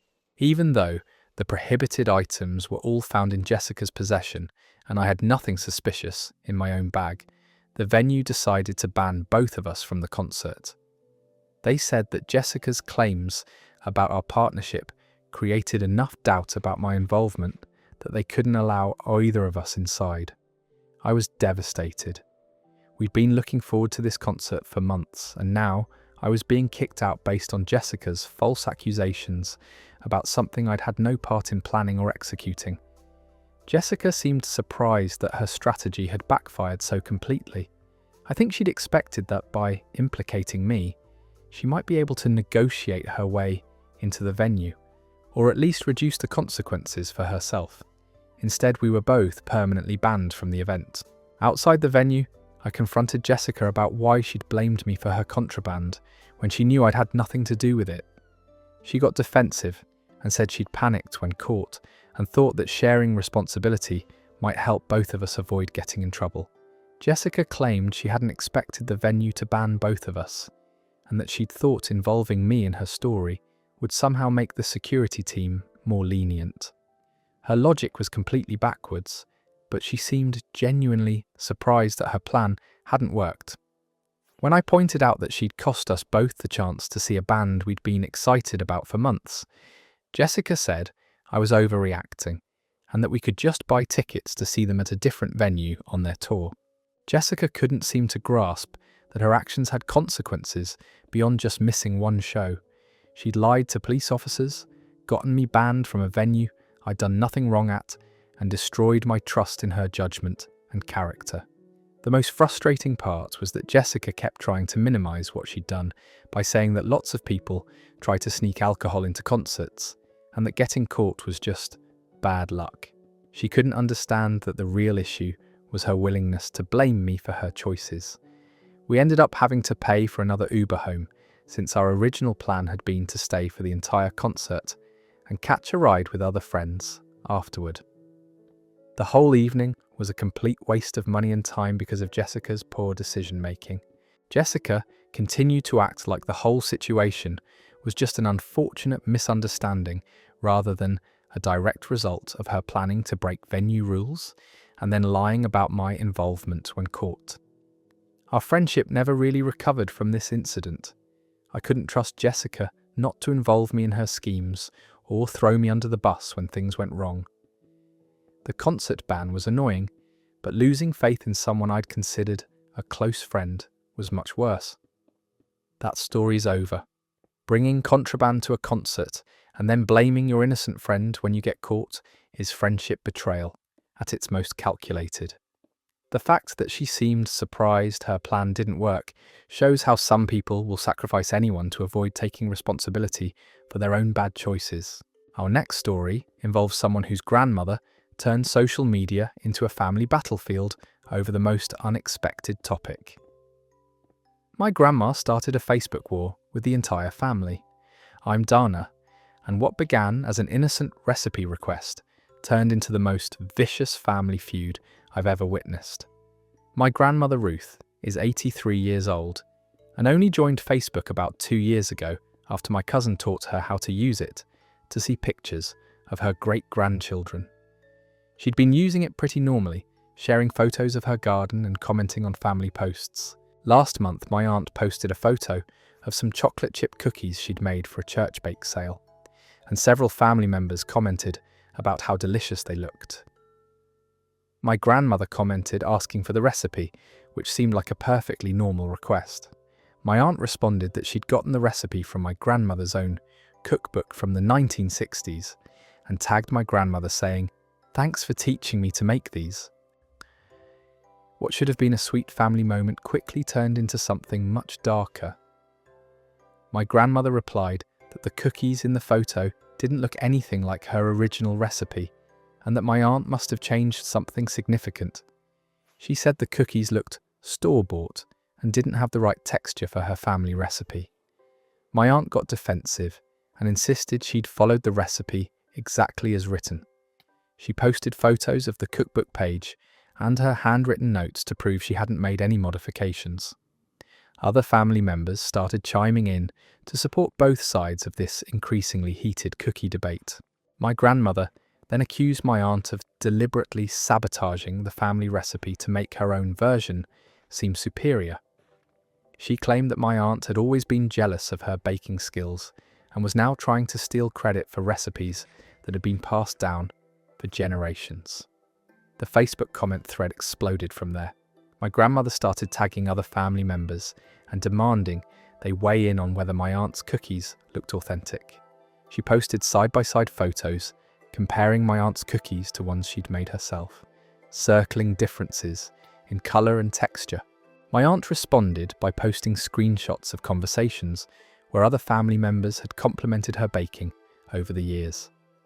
She created what was essentially a defense portfolio of her cookie-making credentials, complete with testimonials from relatives. My grandmother escalated by sharing old family photos and claiming that my aunt had never been interested in learning proper baking techniques when she was younger. She accused my aunt of trying to rewrite family history and take credit for traditions she'd never participated in.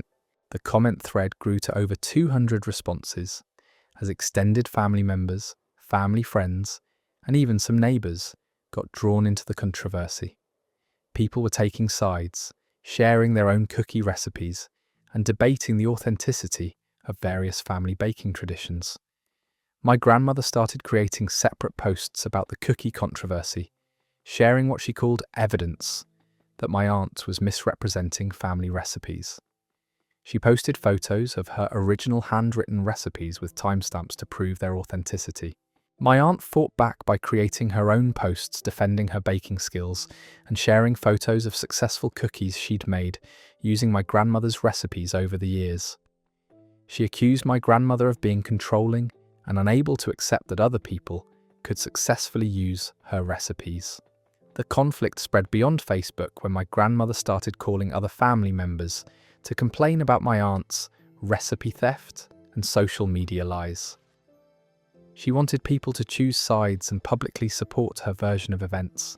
Family members who tried to stay neutral or suggest that everyone calm down were accused by my grandmother of enabling my aunt's deceptive behaviour. She said that remaining silent was the same as supporting lies about family traditions. The feud reached its peak when my grandmother posted a video of herself making chocolate chip cookies the right way and challenging my aunt to prove she could replicate the authentic family recipe. She said this would settle the controversy once and for all. My aunt responded with her own video making cookies using the exact same recipe, and the two videos became rallying points for their respective supporters. Family members were literally analysing cookie-making techniques frame by frame to determine who was right. The whole situation became so toxic that several family members temporarily deactivated their Facebook accounts to avoid getting dragged into the cookie war. Others blocked my grandmother or my aunt to stop seeing the constant updates about this ridiculous feud. Eventually, my cousin, who'd originally taught my grandmother how to use Facebook, had to intervene. She sat down with both my grandmother and my aunt to negotiate a ceasefire and help them understand how their online behaviour was affecting the entire family. The peace agreement involved both of them deleting their controversial posts and agreeing not to discuss cookie recipes on social media for at least 6 months. They also had to post joint apologies for letting their disagreement get out of hand. My grandmother and my aunt still don't speak to each other directly, but they've stopped using Facebook as a weapon in their cookie war. Family gatherings are awkward now because everyone has to avoid mentioning baking or recipes to prevent reigniting the conflict. That story is over. Starting a multi-generational Facebook war over chocolate chip cookie authenticity is the kind of family drama that anthropologists should study. The fact that it escalated to dueling cooking videos and required negotiated peace treaties shows how social media can turn the most innocent disagreements into full-scale family warfare. Our final story for tonight comes from someone whose mum has a very unique approach to time management and family obligations. My mum forgot to pick me up from the airport twice. I'm Henry, and both incidents happened within 3 months of each other, which makes them even more frustrating. The first time happened when I was flying home for Thanksgiving break during my senior year of college. I'd coordinated my flight arrival with my mum weeks in advance, sent her the flight information multiple times, and even called her the morning I left to confirm she'd be there to pick me up. My flight arrived on schedule at 2:30 p.m, and I waited at the pickup area for about 30 minutes before calling my mum to see where she was. Her phone went straight to voicemail, which was unusual but not immediately alarming since she sometimes forgot to charge it.